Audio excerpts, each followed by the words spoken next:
ಮಾಡ್ತಾರೆ ಹೊರತು ನಮ್ಮ ಮಕ್ಳು ಚೆನ್ನಾಗ್ ಆಗ್ಬೇಕು, ನಮ್ಮ ಮಕ್ಳು ಒಳ್ಳೆ ದಾರಿಯಲ್ಲಿ ಹೋಗ್ಬೇಕು ಅನ್ನೋಂಥದ್ದು ಅವರ ಒಂದು ಗುರಿ ಆಗಿರೋದಿಲ್ಲ.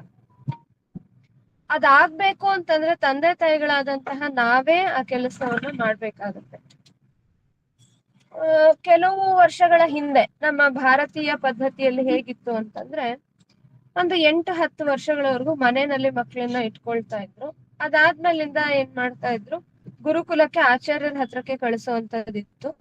ಅಂದ್ರೆ ಆಚಾರ್ಯರ ಹತ್ರ ಅಧ್ಯಯನ ಕುಲ ಮನೆ ಬಿಟ್ಟು ಬೇರೆನೆ ಇರ್ಬೇಕು ಅಂತಲ್ಲ, ಇರೋ ಜಾಗದಲ್ಲೂ ಇರ್ಬೋದು, ಏನಾದ್ರೂ ಆಗ್ಲಿ, ಒಟ್ಟು ಒಬ್ಬ ಆಚಾರ್ಯರ ಗಮನದಲ್ಲಿ 24 ಗಂಟೆ ಇದ್ದು ಆ ಮಗು ಬೆಳಿಬೇಕು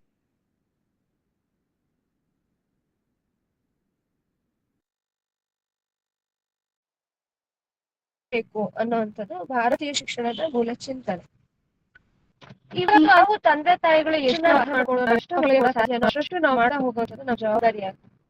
ಯಾಕೆಂದ್ರೆ ಮಕ್ಳು ನಮ್ಮವರು, ಹಾಗಾಗಿ ನಾವು ಮಕ್ಳನ್ನ ಸರಿಯಾದ ದಾರಿಯಲ್ಲಿ ತರಬೇಕಾದ್ದು ನಮ್ಮ ಜವಾಬ್ದಾರಿ, ನಮ್ಮದೇ ಮೊದಲ ಕರ್ತವ್ಯ. ಈಗ ಆಚಾರ್ಯರು ಮತ್ತು ಗುರುಕುಲ ಇದ್ದಾಗ ಅದೇ ಹೊಣೆಗಾರಿಕೆಯನ್ನ ಅವರು ಕೂಡ ಹೊರತಾ ಇದ್ರು. ಆದ್ರೆ ಯಾವಾಗ ಸಮಾಜದಲ್ಲಿ ಅಂತಹ ಪರಿಸ್ಥಿತಿ ಇಲ್ಲ, ಆವಾಗ ಹೊಣೆಗಾರಿಕೆ ಸಹಜವಾಗಿ ಅಪ್ಪ ಅಮ್ಮನ ಮೇಲೆ ಬೀಳತ್ತೆ, ಏನು ಮಾಡಕ್ಕಾಗಲ್ಲ. ಆ ನಿಟ್ಟಿನಲ್ಲಿ ಕೆಲವೊಂದು ವಿಷಯಗಳನ್ನ ನಾವು ಚರ್ಚೆ ಮಾಡೋಣ 4ನೇ ಭಾಗ ಅಂತ ಹೇಳಿ ನಾವು ಮಾಡ್ತಾ ಇರುವಂತದ್ದು. ಮತ್ತೆ ಇದು ಕೂಡ ನಮ್ಮ ವೇದಗಳ ಒಂದು ಚಿಂತನೆ ನಾವೇನು ಪ್ರತಿ ವಾರ ಮಾಡ್ತೀವಿ ಅದಕ್ಕಿಂತ ಹೊರತೇನಲ್ಲ. ಭಾರತೀಯ ಶಿಕ್ಷಣಕ್ಕೂ ಮೂಲ ಯಾವ್ದಂದ್ರೆ ಮತ್ತೆ ವೇದಗಳೇ. ನಮ್ಮ ಜೀವನ ಪದ್ಧತಿಗೆ ಮೂಲನೇ ವೇದಗಳಾದ್ಮೇಲೆ ಇದು ಕೂಡ ವೇದಗಳ ಹಿನ್ನೆಲೆಯಲ್ಲೇ ಬರುವಂತದ್ದು. ಈ ಜೀವನ ಶಿಕ್ಷಣ ಅಂತ ಹೇಳಿದಾಗ ಮೊದಲನೇದಾಗಿ ಮಕ್ಳಿಗೆ ನಾವೇನನ್ನ ಕಲಿಸ್ತೀವಿ ಅಂದಾಗ ಜೀವನ ಹೇಗ್ ಮಾಡ್ಬೇಕು, ಅದ್ರಲ್ಲಿ ಯಾವ ಯಾವ ಮೌಲ್ಯಗಳನ್ನ ಅಳವಡಿಸ್ಕೊಳ್ಬೇಕು, ಹೇಗೆ ನಮ್ಮ ವ್ಯವಹಾರ ಇರ್ಬೇಕು, ರೀತಿ ನೀತಿಗಳಿರ್ಬೇಕು, ಅದನ್ನ. ಶಿಕ್ಷಣದಲ್ಲಿ 2 ಭಾಗ ಇದೆ. ಮೊದಲನೇ ಭಾಗ ಯಾವ್ದಪ್ಪ ಅಂತಂದ್ರೆ ಅದೇ ಈ ನೈತಿಕತೆಯನ್ನ ಮೌಲ್ಯಗಳನ್ನ ಅವ್ರ ಜೀವನದಲ್ಲಿ ತುಂಬುವಂಥದ್ದು. 2ನೇ ಭಾಗ ಯಾವುದು ಅಂತಂದ್ರೆ ಅವರಲ್ಲಿರುವಂತಹ ಸಾಮರ್ಥ್ಯವನ್ನ ಹೊರತರೋದು. ಪ್ರತಿಯೊಬ್ಬ ವ್ಯಕ್ತಿಗೂ ಕೂಡ ಅವನದೇ ಆದಂತಹ ಒಂದು ಪ್ರವೃತ್ತಿ ಇರುತ್ತೆ, ಒಂದು ಸಾಮರ್ಥ್ಯ ಇರುತ್ತೆ. ಆ ಸಾಮರ್ಥ್ಯವನ್ನ ತುಳಿಯದೆ ಅದನ್ನ ಮೇಲ್ ಬರೋ ಹಾಗೆ ಮಾಡಿ ಅದಕ್ಕೆ ಪೋಷಣೆ ಕೊಟ್ಟು ಅದನ್ನ ನಾವು ಬೆಳೆಸ್ಬೇಕು. ಇದು 2ನೇ ಭಾಗ. ಈ 2ನೇ ಭಾಗ ಏನಿದೆ ಇದು ಸಂಪೂರ್ಣ ವೈಯಕ್ತಿಕ, ಅಂದ್ರೆ ಅವ್ರವ್ರ ಮಕ್ಕಳನ್ನ ನೋಡ್ಕೊಂಡು ಮಾಡುವಂಥದ್ದು. ಅಲ್ಲಿ ಎಲ್ರಿಗೂ ಒಂದೇ ಸಾಮರ್ಥ್ಯ ಅಥವಾ ಒಂದೇ ವಿಷಯ ಒಂದೇ ರೀತಿಯಾಗಿ ಅವ್ರಿಗೆ ಹೇಳ್ಕೊಡೋದು ಆ ತರದ್ ಬರಲ್ಲ. ಯಾಕೆಂದ್ರೆ ಒಂದೊಂದ್ ಮಗುವಿನಲ್ಲಿರುವಂತಹ ಸಾಮರ್ಥ್ಯನು ಏನಾಗತ್ತೆ, ವಿಭಿನ್ನವಾಗಿರುತ್ತೆ. ಒಂದು ಮಗುಗೆ ದೈಹಿಕ ಶ್ರಮ ಮಾಡೋದಕ್ಕೆ ಸಾಕಷ್ಟು ಅದಕ್ಕೆ ಕೆಪಾಸಿಟಿ ಇರ್ಬೋದು, ಆಸಕ್ತಿ ಇರ್ಬೋದು. ಇನ್ನೊಂದು ಮಗು ರಿಸರ್ಚ್ ಮೈಂಡ್ ಇರ್ಬೋದು ಆ ಮಗುಗೆ. ಇನ್ಯಾವುದೋ ಒಂದು ಮಗುಗೆ ಒಂದು ಕ್ರಿಯೇಟಿವ್ ಇದಿರ್ಬೋದು, ಪ್ರವೃತ್ತಿ ಇರ್ಬೋದು. ಈ ತರ ಬೇರೆ ಬೇರೆ ಆದ ರೀತಿಯಂತ ವ್ಯಕ್ತಿತ್ವಗಳು ಇರುತ್ತೆ. ಅವರವರ ಸಂಸ್ಕಾರಕ್ಕೆ ಅನುಗುಣವಾಗಿ ನಾವು ಅದೆಲ್ಲದನ್ನು ಏನ್ ಮಾಡ್ಬೇಕಾಗತ್ತೆ, ನೋಡ್ಕೊಂಡು ಅವ್ರ ಸಾಮರ್ಥ್ಯನ ಹೊರತರಬೇಕಾಗುತ್ತೆ. ಆದ್ರೆ ಮೌಲ್ಯಗಳನ್ನ ಜೀವನದಲ್ಲಿ ಅಳವಡಿಸ್ಬೇಕು ಅಂತಂದ್ರೆ ಅದು ಎಲ್ರಿಗೂ ಕೂಡ ಕಾಮನ್. ಯಾವ್ಯಾವ ಮೌಲ್ಯಗಳಿರ್ಬೇಕು, ಒಬ್ಬ ಮನುಷ್ಯನ ಜೀವನದಲ್ಲಿ ಯಾವ್ಯಾವ ಮೌಲ್ಯಗಳಿರ್ಬೇಕು ಅಂದಾಗ ಎಲ್ರಿಗೂ ಒಂದೇ, ಅದ್ರಲ್ಲಿ ಭಿನ್ನತೆ ಏನಿಲ್ಲ. ಮಾನವೀಯ ಜೀವನದ ತಳಹದಿ ಏನಿದೆ ಅದು ಎಲ್ರಿಗೂ ಕೂಡ ಒಂದೇ. ಹಾಗೆ ಗುರಿಯೂ ಒಂದೇ, ತಳಹದಿಯೂ ಒಂದೇ, ಗುರಿಯೂ ಒಂದೇ. ಆದ್ರೆ ಈ ತಳಹದಿಯಿಂದ ಗುರಿಯವರೆಗೆ ಮುಟ್ಟುವಂತ ದಾರಿ ಇದೆಯಲ್ಲ, ಅದು ಅವ್ರವ್ರ ಸಾಮರ್ಥ್ಯ ಅವ್ರವ್ರ ರೀತಿಯಲ್ಲಿ ಏನಾಗುತ್ತೆ ವ್ಯತ್ಯಾಸ ಆಗ್ತಾ ಹೋಗುತ್ತೆ. ಈ ತಳಹದಿನ ನಾವು ಕೊಡ್ಬೇಕು ಅಂತಂದ್ರೆ ಯಾವ್ಯಾವ ಅಂಶಗಳನ್ನ ಕೊಡ್ಬೇಕು, ಮಕ್ಕಳಿಗೆ ನಾವು ನೈತಿಕತೆ ಅಂದ್ರೆ ಏನೇನನ್ನ ಕಲಿಸ್ಬೇಕು, ಮೌಲ್ಯಗಳನ್ನ, ಇದು ತುಂಬಾ ದೊಡ್ಡ ಪ್ರಶ್ನೆ. ನಾವ್ ಹೇಳ್ಬೋದು ಮಕ್ಳಿಗೆ ಒಳ್ಳೆ ಸಂಸ್ಕಾರ ಮನೇಲಿ ಕೊಡ್ಬೇಕು ಅಂತ. ಆದ್ರೆ ಒಳ್ಳೆ ಸಂಸ್ಕಾರನ ಡಿಫೈನ್ ಮಾಡಿ ಅಂತ ಹೇಳಿದಾಗ, ಯಾವ್ದು ಒಳ್ಳೆ ಸಂಸ್ಕಾರ ಅಂತ ಡಿಫೈನ್ ಮಾಡಿ ಅಂತ ಹೇಳಿದಾಗ ನಮ್ಗೆ ಏನ್ ಹೇಳ್ಬೇಕಂತ ಅರ್ಥ ಆಗಲ್ಲ. ಆದ್ರೆ ಅದಕ್ಕೆ ನಮ್ಗೆ ಯೋಗ ದರ್ಶನಕಾರರಾದಂತಹ ಪತಂಜಲಿಗಳು ಒಂದು ಒಳ್ಳೆ ಮಾರ್ಗದರ್ಶನ ಕೊಟ್ಟಿದ್ದಾರೆ. ಅದನ್ನ ಇಷ್ಟು ದಿನ ನಾವು ಈ ಜೀವನ ಶಿಕ್ಷಣದಲ್ಲಿ ನಾವು ಚರ್ಚೆ ಮಾಡ್ತಾನು ಬಂದ್ವಿ. ಅದನ್ನ ಸಂಕ್ಷಿಪ್ತವಾಗಿ ಅದರ ಸಾರವನ್ನ ಹೇಳ್ತೀನಿ. ಪ್ರತಿಯೊಬ್ಬ ಮನುಷ್ಯನು ಕೂಡ ಅವನ ಜೀವನದಲ್ಲಿ ಅಳವಡಿಸ್ಕೊಳ್ಳೇಬೇಕಾದಂತಹ 10 ವ್ರತ ಅಂತಂದ್ರೆ ಯಾವ್ದನ್ನ ಅಳವಡಿಸ್ಕೊಳ್ಳೇಬೇಕು, ಯಾವ್ದನ್ನ ನಾವು ಬಿಡೋ ಹಾಗಿಲ್ವೋ, ನಿರಂತರವಾಗಿ ಮಾಡ್ಕೊಂಡ್ ಬರ್ಬೇಕೋ, ಯಾವುದೇ ಪರಿಸ್ಥಿತಿಯಲ್ಲೂ ಯಾರೇ ಆದ್ರೂ ಕೂಡ ಮಾಡ್ಬೇಕು, ಅವುಗಳಿಗೆ ವ್ರತ ಅಂತ ಕರೀತಾರೆ. ಆ 10 ವ್ರತಗಳನ್ನ ನಮ್ಗೆ ಪತಂಜಲಿ ಮಹರ್ಷಿಗಳು ಹೇಳಿದ್ದಾರೆ. ಅದರಲ್ಲಿ ಮೊದಲನೇದು ಅಹಿಂಸಾ ಅಂತ ಹೇಳಿ. ಅಹಿಂಸಾ ಅಂತಂದ್ರೆ ನನ್ನಿಂದ ಯಾರಿಗೂ ಕೂಡ ಹಿಂಸೆ ಆಗ್ಬಾರ್ದು, ಹಾಗೆ ನನಗೂ ಕೂಡ ಹಿಂಸೆ ಆಗ್ಬಾರ್ದು. ಎರಡು ಮುಖನೂ ಇದೆ. ನಾವೇನ್ ಅನ್ಕೊಳ್ತೀವಿ ಅಹಿಂಸೆ ಅಂದ ತಕ್ಷಣ ನನ್ನಿಂದ ಬೇರೆಯವ್ರಿಗೆ ಹಿಂಸೆ ಆಗ್ಬಾರ್ದು ಅಂತ. ಆದ್ರೆ ಅದು ಮಾತ್ರ ಅಹಿಂಸೆ ಅಲ್ಲ. ನನ್ನಿಂದ ಬೇರೆಯವ್ರಿಗೆ ಹಿಂಸೆ ಆಗಬಾರ್ದು ಹೇಗೋ ಅದೇ ರೀತಿ ನನಗೂ ಕೂಡ ಹಿಂಸೆ ಆಗ್ಬಾರ್ದು. ಒಟ್ಟು ಸಮಗ್ರವಾಗಿ ಹಿಂಸೆಯನ್ನ ತಡೆಯುವಂತಹ ಒಂದು ಮನೋಭಾವ. ಅದು ಹೇಗೆ? ದೈಹಿಕವಾಗಿಯೂ ಮಾನಸಿಕವಾಗಿಯೂ ಎಲ್ಲ ರೀತಿಯಲ್ಲೂ ಕೂಡ.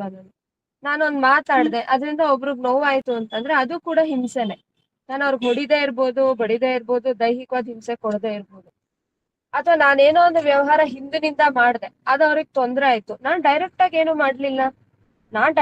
ಏನು ಮಾಡ್ಲಿಲ್ಲ. ಅಷ್ಟಾದ್ರೂ ಕೂಡ ನಾನ್ ಮಾಡಿದ ಕೆಲ್ಸದ ಒಂದು ಪರೋಕ್ಷ ಪರಿಣಾಮ ಅವ್ರ ಮೇಲೆ ಆಯ್ತು, ಅದು ಹಿಂಸೆನೆ. ಹಾಗಾಗಿ ಈ ಎಲ್ಲ ರೀತಿಯ ಹಿಂಸೆಗಳನ್ನ ನನ್ನ ಜೀವನದಲ್ಲಿ ನಾನು ಇಟ್ಕೊಳಲ್ಲ ಅನ್ನುವಂಥದ್ದು ಅಹಿಂಸಾ ವ್ರತ. ಇದನ್ನ ಏನ್ ಮಾಡ್ಬೇಕು? ಬಾಲ್ಯದಿಂದನೇ ಮಕ್ಳಿಗೆ ನಾವು ಹೇಳ್ಕೊಡ್ಬೇಕು. ಹೇಗೆ ಅಹಿಂಸೆಯನ್ನ ಪಾಲನೆ ಮಾಡ್ಬೇಕು ಅನ್ನೋದನ್ನ ಮಕ್ಳಿಗೆ ಹೇಳ್ಕೊಡ್ತಾ ಹೋಗ್ಬೇಕು. ಹೇಳೋದನ್ನ ನಾನು ಸಂಕ್ಷಿಪ್ತವಾಗಿ ಹೇಳಿದ್ರು ಕೂಡ ಅಷ್ಟು ಸುಲಭ ಇಲ್ಲ. ಯಾಕೆಂತಂದ್ರೆ ಈಗ ನಾನು ಕೂತ್ಕೊಂಡಿದ್ದೀನಿ, ನನ್ ಪಕ್ಕ ಒಂದ್ 10 ಸೊಳ್ಳೆ ಬಂತು ಅಂತಂದ್ರೆ ತಕ್ಷಣ ನಾವ್ ಮಾಡೋ ಕೆಲ್ಸನೇ ಪಟ ಪಟ ಅಂತ ಅದನ್ನ ಹೊಡಿತೀವಿ. ಅಥವಾ ಬ್ಯಾಟ್ ತಗೊಳ್ತೀವಿ, ಬ್ಯಾಟ್ ತಗೊಂಡು ಅದನ್ನ ಸಾಯ್ಸಕ್ ನೋಡ್ತೀವಿ. ಅಹಿಂಸೆ ಅನ್ನೋದು ಇಲ್ಲಿಂದಾನು ಆರಂಭ ಆಗತ್ತೆ. ಅದನ್ನ ನಾವ್ ಹೇಗ್ ಮ್ಯಾನೇಜ್ ಮಾಡ್ತೀವಿ?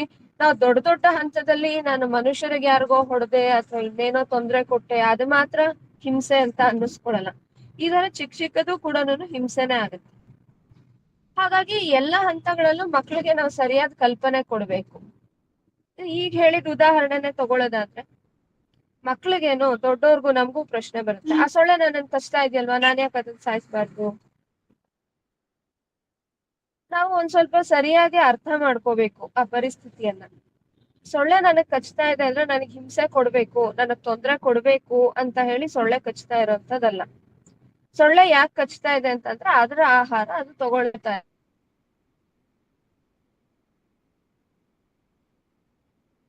ಅದ್ರ ಪ್ರಕೃತಿ ನಿಯಮ ತಗೋತಾ ಇದೆ. ಆ ಸೊಳ್ಳೆ ಸುಮ್ಮನೆ ಕೈಕೊಂಡು ಕಚ್ಕೊಳ್ತಾ ಇರ್ಬೇಕಾದ್ರೆ ಇಲ್ಲ, ಖಂಡಿತ ಇಲ್ಲ. ಸೊಳ್ಳೆ ಬರದೆ ಅದಕ್ಕೆ ಬೇರೆ ಬೇರೆ ಕೆಲಸಗಳನ್ನ ನಾವು ಮೊದ್ಲೇ ಮಾಡಿದ್ರೆ ಸೊಳ್ಳೆ ಬರಲ್ಲ. ಒಂದು, ನನ್ ಪರಿಸರ ಶುದ್ಧವಾಗಿ ಇಟ್ಕೋಬೇಕು, ನನ್ ಸುತ್ತಮುತ್ತಲು ಇರುವಂತ ಪರಿಸರ, ಅವಾಗ ಸೊಳ್ಳೆ ಬರಲ್ಲ. ಆಮೇಲಿಂದ ಎರಡನೇದು, ನಮ್ಮ ಮನೆಯಲ್ಲಿ ನಾವು ಅಗ್ನಿಹೋತ್ರ ಇತ್ಯಾದಿಗಳನ್ನ ರೂಢಿಯಲ್ಲಿ ಇಟ್ಕೊಂಡ್ರೆ ಆ ಹೊಗೆ ಕಾರಣದಿಂದ ಸೊಳ್ಳೆಗಳು ಒಳಕ್ಕೆ ಬರಲ್ಲ. ಬೇವಿನ ಸೊಪ್ಪು ಇತ್ಯಾದಿಗಳನ್ನ ನಾವು ಹಾಕಿದ್ರೆ, ಒಣಗಿದ ಬೇವಿನ ಸೊಪ್ಪು, ಅಮೃತ ಬಳ್ಳಿ ಎಲೆ, ಈ ತರ ಔಷಧಿಯ ಒಂದು ಸಸ್ಯಗಳನ್ನ ನಾವು ಹಾಕಿದ್ರೆ ಅವಾಗ ಸೊಳ್ಳೆ ಆ ವಾತಾವರಣದಲ್ಲಿ ಬರಲ್ಲ, ಆ ಹೊಗೆಯ ಎಫೆಕ್ಟ್ ಇರೋವರೆಗೂ ಬರಲ್ಲ. ಹಾಗಾಗಿ ಪ್ರತಿನಿತ್ಯ ಬೆಳಗ್ಗೆ ಸಂಜೆ ಅಗ್ನಿಹೋತ್ರ ಮಾಡುವಂಥದ್ದು. ಆದ್ರೆ ಇದ್ಯಾವುದನ್ನು ನಾನ್ ಮಾಡಲ್ಲ, ನನಗಿದ್ಯಾವುದೂ ಮಾಡಕ್ ಆಗಲ್ಲ, ನನಗ್ ಟೈಮ್ ಇಲ್ಲ, ಬೇಕಿಲ್ಲ, ಏನೇನೋ ಒಂದು, ಆದ್ರೆ ಸೊಳ್ಳೆ ಮಾತ್ರ ನನ್ನನ್ನು ಕಚ್ಚಬಾರ್ದು ಅಂತ ಅದ್ ಸಾಧ್ಯ ಇಲ್ಲ. ನಾವ್ ಮಕ್ಳಿಗೆ ಹೇಳ್ಕೊಡುವಾಗ ಇಲ್ಲಿಂದ ಹೇಳ್ಕೊಡ್ಬೇಕು. ಹೌದು, ಸೊಳ್ಳೆ ಕಚ್ತಾ ಇದ್ರೆ ಅದಕ್ಕೆ ಅದ್ರ ವಿರುದ್ಧವಾಗಿ ನಾನೇನ್ ಮಾಡ್ಬೇಕು ಅಂತಂದ್ರೆ ಸೊಳ್ಳೆಗೆ ಹಿಂಸೆ ಮಾಡೋದಲ್ಲ, ಅದು ಬರ್ದೇ ಇರೋ ರೀತಿಯಲ್ಲಿ ನಾನು ಅದನ್ನ ತಡೆಯುವಂತದನ್ನ ಮಾಡ್ಬೇಕು ಅಂತ. ಇದೊಂದು ಉದಾಹರಣೆ ಅಷ್ಟೇ. ಈ ತರ ಅನೇಕ ವಿಷಯಗಳಿರುತ್ತೆ. ಮಕ್ಳಿಗೆ ನಾವು ಅದನ್ನ ಚಿಕ್ಕಂದಿಂದಾನೇ ಕಲಿಸ್ತಾ ಹೋಗ್ಬೇಕು. ಅದು ಅಹಿಂಸಾ ವ್ರತ. ಆಮೇಲೆ ಎರಡನೇದು ಸತ್ಯ ಅಂತ. ಸತ್ಯ ಅಂತಂದ್ರೆ ಯಾವುದು ಎಲ್ಲ ಕಾಲಕ್ಕೂ ಎಲ್ಲರಿಗೂ ಒಂದೇ ರೀತಿ ಇರುತ್ತೋ, ಮತ್ತೆ ಯಾರು ಒಪ್ಲಿ ಬಿಡ್ಲಿ ಅದು ಇರೋದು ಹಾಗೇನೇನೆ ಆಗಿರುತ್ತೋ ಅದನ್ನ ಸತ್ಯ ಅಂತ ಹೇಳಿ ಕರಿತೀವಿ. ಆ ಸತ್ಯವನ್ನ ಗುರುತಿಸೋದಕ್ಕೆ ಕೂಡ ನಾವು ಅವ್ರಿಗೆ ಟ್ರೈನಿಂಗ್ ಕೊಡ್ಬೇಕಾಗತ್ತೆ. ನೋಡಪ್ಪ, ಇದು ಸತ್ಯ ಅಲ್ಲ, ಯಾವ್ದು ಸತ್ಯ ಅಲ್ಲ, ಅದನ್ನ ನಾವು ಅವ್ರಿಗೆ ಗುರುತಿಸೋದಕ್ಕೆ ನಾವು ಅವ್ರಿಗೆ ಬಿಡಿಸ್ಕೊಡ್ತಾ ಹೋಗ್ಬೇಕು. ಮತ್ತೆ ಸತ್ಯ ಅನ್ನೋದ್ರ ಇನ್ನೊಂದು ಮುಖನೇ ಪ್ರಾಮಾಣಿಕತೆ.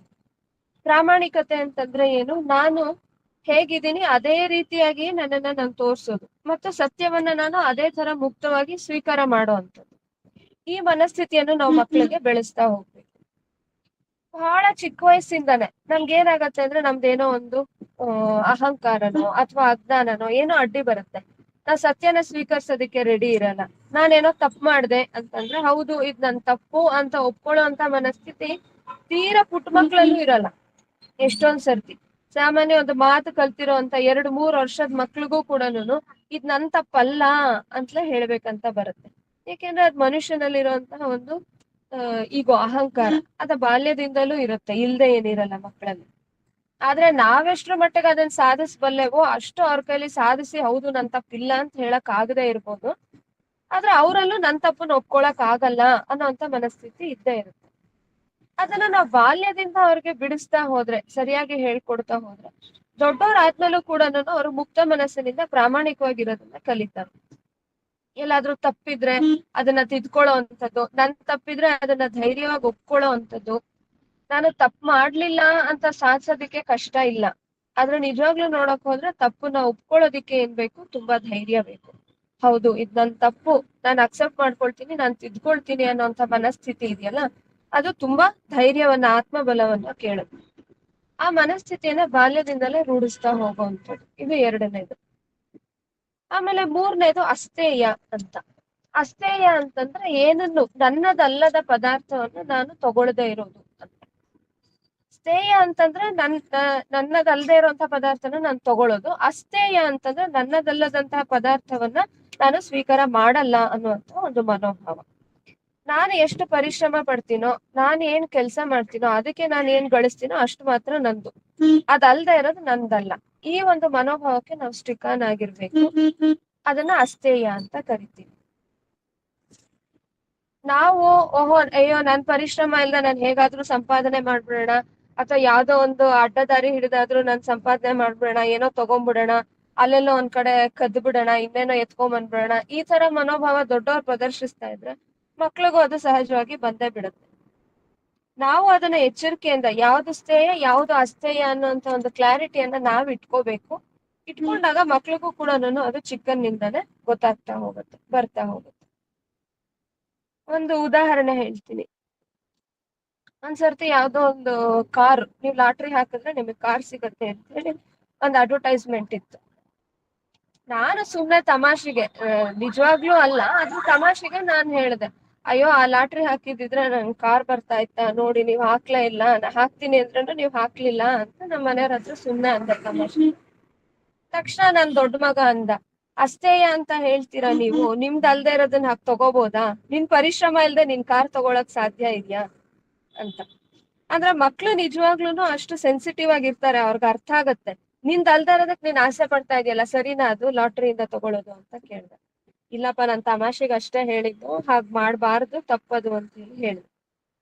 ನಾವು ಯಾವ್ದು ಸರಿ ಯಾವ್ ತಪ್ಪು ಅನ್ನೋದನ್ನ ಕ್ಲಿಯರ್ ಆಗಿ ಅವ್ರಿಗೆ ಹೇಳ್ತಾ ಹೋದ್ರೆ ಅವ್ರಿಗೆ ಗೊತ್ತಾಗೋಗುತ್ತೆ, ಇದ್ ಮಾಡ್ಬೇಕು ಮಾಡ್ಬಾರ್ದಂತ. ಅವರೇ ಎಷ್ಟೊಂದ್ ಸರ್ತಿ ನಮ್ಮನ್ನ ಎಚ್ಚರಿಸ್ತಾರೆ.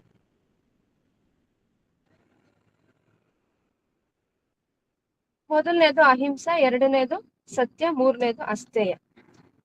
ಆಮೇಲೆ ನಾಲ್ಕನೇದು ಅಪರಿಗ್ರಹ. ಅಪರಿಗ್ರಹ ಅಂತಂದ್ರೆ ನನಗೆ ನನ್ನ ಅಗತ್ಯಗಳನ್ನ, ನನಗೆ ಏನ್ ಬೇಕು ಅಂತ ಇದೆ, ಎಷ್ಟು ಸಾಧ್ಯವೋ ಅಷ್ಟು ನಾವ್ ಅದನ್ನ ಕಡಿಮೆ ಮಾಡ್ಕೊಳ್ತಾ ಹೋಗುವಂಥದ್ದು, ಅದಕ್ಕೆ ಅಪರಿಗ್ರಹ ಅಂತ ಕರೀತಾರೆ. ಅಪರಿಗ್ರಹ ಅನ್ನೋಂಥದ್ದು ಯಾರು ಎಷ್ಟಿಟ್ಕೋಬೇಕು ಅನ್ನೋದನ್ನ ನಾವ್ ಹೇಳಕ್ ಆಗಲ್ಲ, ಯಾಕಂದ್ರೆ ಪ್ರತಿಯೊಬ್ಬರ ಅಗತ್ಯವೂ ಕೂಡ ಭಿನ್ನ ಭಿನ್ನ. ಆದ್ರೆ ನಾವ್ ಯೋಚನೆ ಮಾಡ್ತಾ ಹೋದಾಗೆ, ನನಗೆ ಇದರ ಅವಶ್ಯಕತೆ ಇದ್ದೇ ಇದೆಯಾ, ಇವಾಗ ನನ್ನ ಹತ್ರ ಇದೆಯಪ್ಪ, ನನ್ನ ಹತ್ರ ಒಂದ್ 50 ಬಟ್ಟೆ ಇದೆ, ಅನಿವಾರ್ಯನ ನನ್ಗಷ್ಟು ಕಡಿಮೆ ಮಾಡ್ಬೋದಾ, ನನ್ ಮನೆಯಲ್ಲಿ ಎಷ್ಟು ಪದಾರ್ಥಗಳಿದೆ ಕಡಿಮೆ ಮಾಡ್ಬೋದಾ, ನನ್ನ ಅವಶ್ಯಕತೆಗೆ ಏನ್ ಬೇಕು ಅದ್ರಲ್ಲಿ ನಾನು ಎಷ್ಟು ರೆಡ್ಯೂಸ್ ಮಾಡ್ತಾ ಬರ್ಬೋದು. ಹೊರಗಿನ ವಸ್ತುಗಳು ಅಂದ್ರೆ ನಾವೇನು ನಮ್ಮ ಕಂಫರ್ಟ್ಗೋಸ್ಕರ ಏನೇನ್ ವಸ್ತುಗಳನ್ನ ನಾವು ಬಳಸ್ತಾ ಇದೀವಿ, ಹೊರಗಿನ ವಸ್ತುಗಳು, ಅದ್ರಲ್ಲಿ ನಾನು ಎಷ್ಟು ಕಡಿಮೆ ಮಾಡ್ಬೋದು, ಎಷ್ಟು ನಾನು ಅದನ್ನ ಸಮಾಜಕ್ಕೆ ಹೊರೆಯಾಗದಂತೆ, ಪ್ರಕೃತಿಗೆ ಹೊರೆಯಾಗದಂತೆ ನಾನು ಬದುಕಬಹುದು ಅನ್ನೋದನ್ನ ನಾವು ಯೋಚನೆ ಮಾಡ್ತೀವಲ್ಲ, ಅದನ್ನ ಅಪರಿಗ್ರಹ ಅಂತ ಹೇಳಿ ಕರೀತಾರೆ. ಈ ಅಪರಿಗ್ರಹ ಇಲ್ಲದೆ ಇದ್ರೆ, ಒಂದೇ ಒಂದ್ ನಿಮಿಷ ಕ್ಷಮಿಸಿ, ಒಂದೇ ಒಂದ್ ನಿಮಿಷ.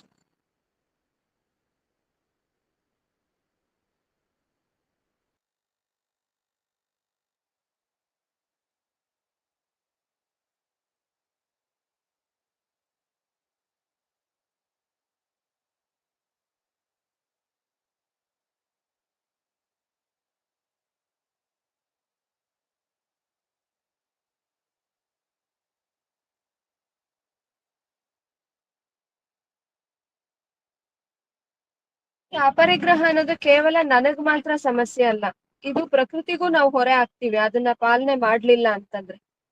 ಇವಾಗ ನನಗ್ ಬೇಕು ಬೇಕು ಬೇಕು ಅಂತ ಹೇಳಿ ನನಗೆ ಎಷ್ಟು ಅಗತ್ಯವೋ ಅದಕ್ಕಿಂತ ಜಾಸ್ತಿ ಪ್ರಕೃತಿ ಸಂಪತ್ತನ್ನ ನಾನು ಬಳಸ್ಕೊಂಡೆ ಅಂತ ಆದ್ರೆ ಅವಾಗ ಇನ್ಯಾರಿಗೋ ಸೇರ್ಬೇಕಾಗಿದ್ದು ಕಡಿಮೆ ಆಗತ್ತೆ. ಹಾಗೆ ಪ್ರಕೃತಿಯು ಕೂಡ ಹಾಳಾಗುತ್ತೆ.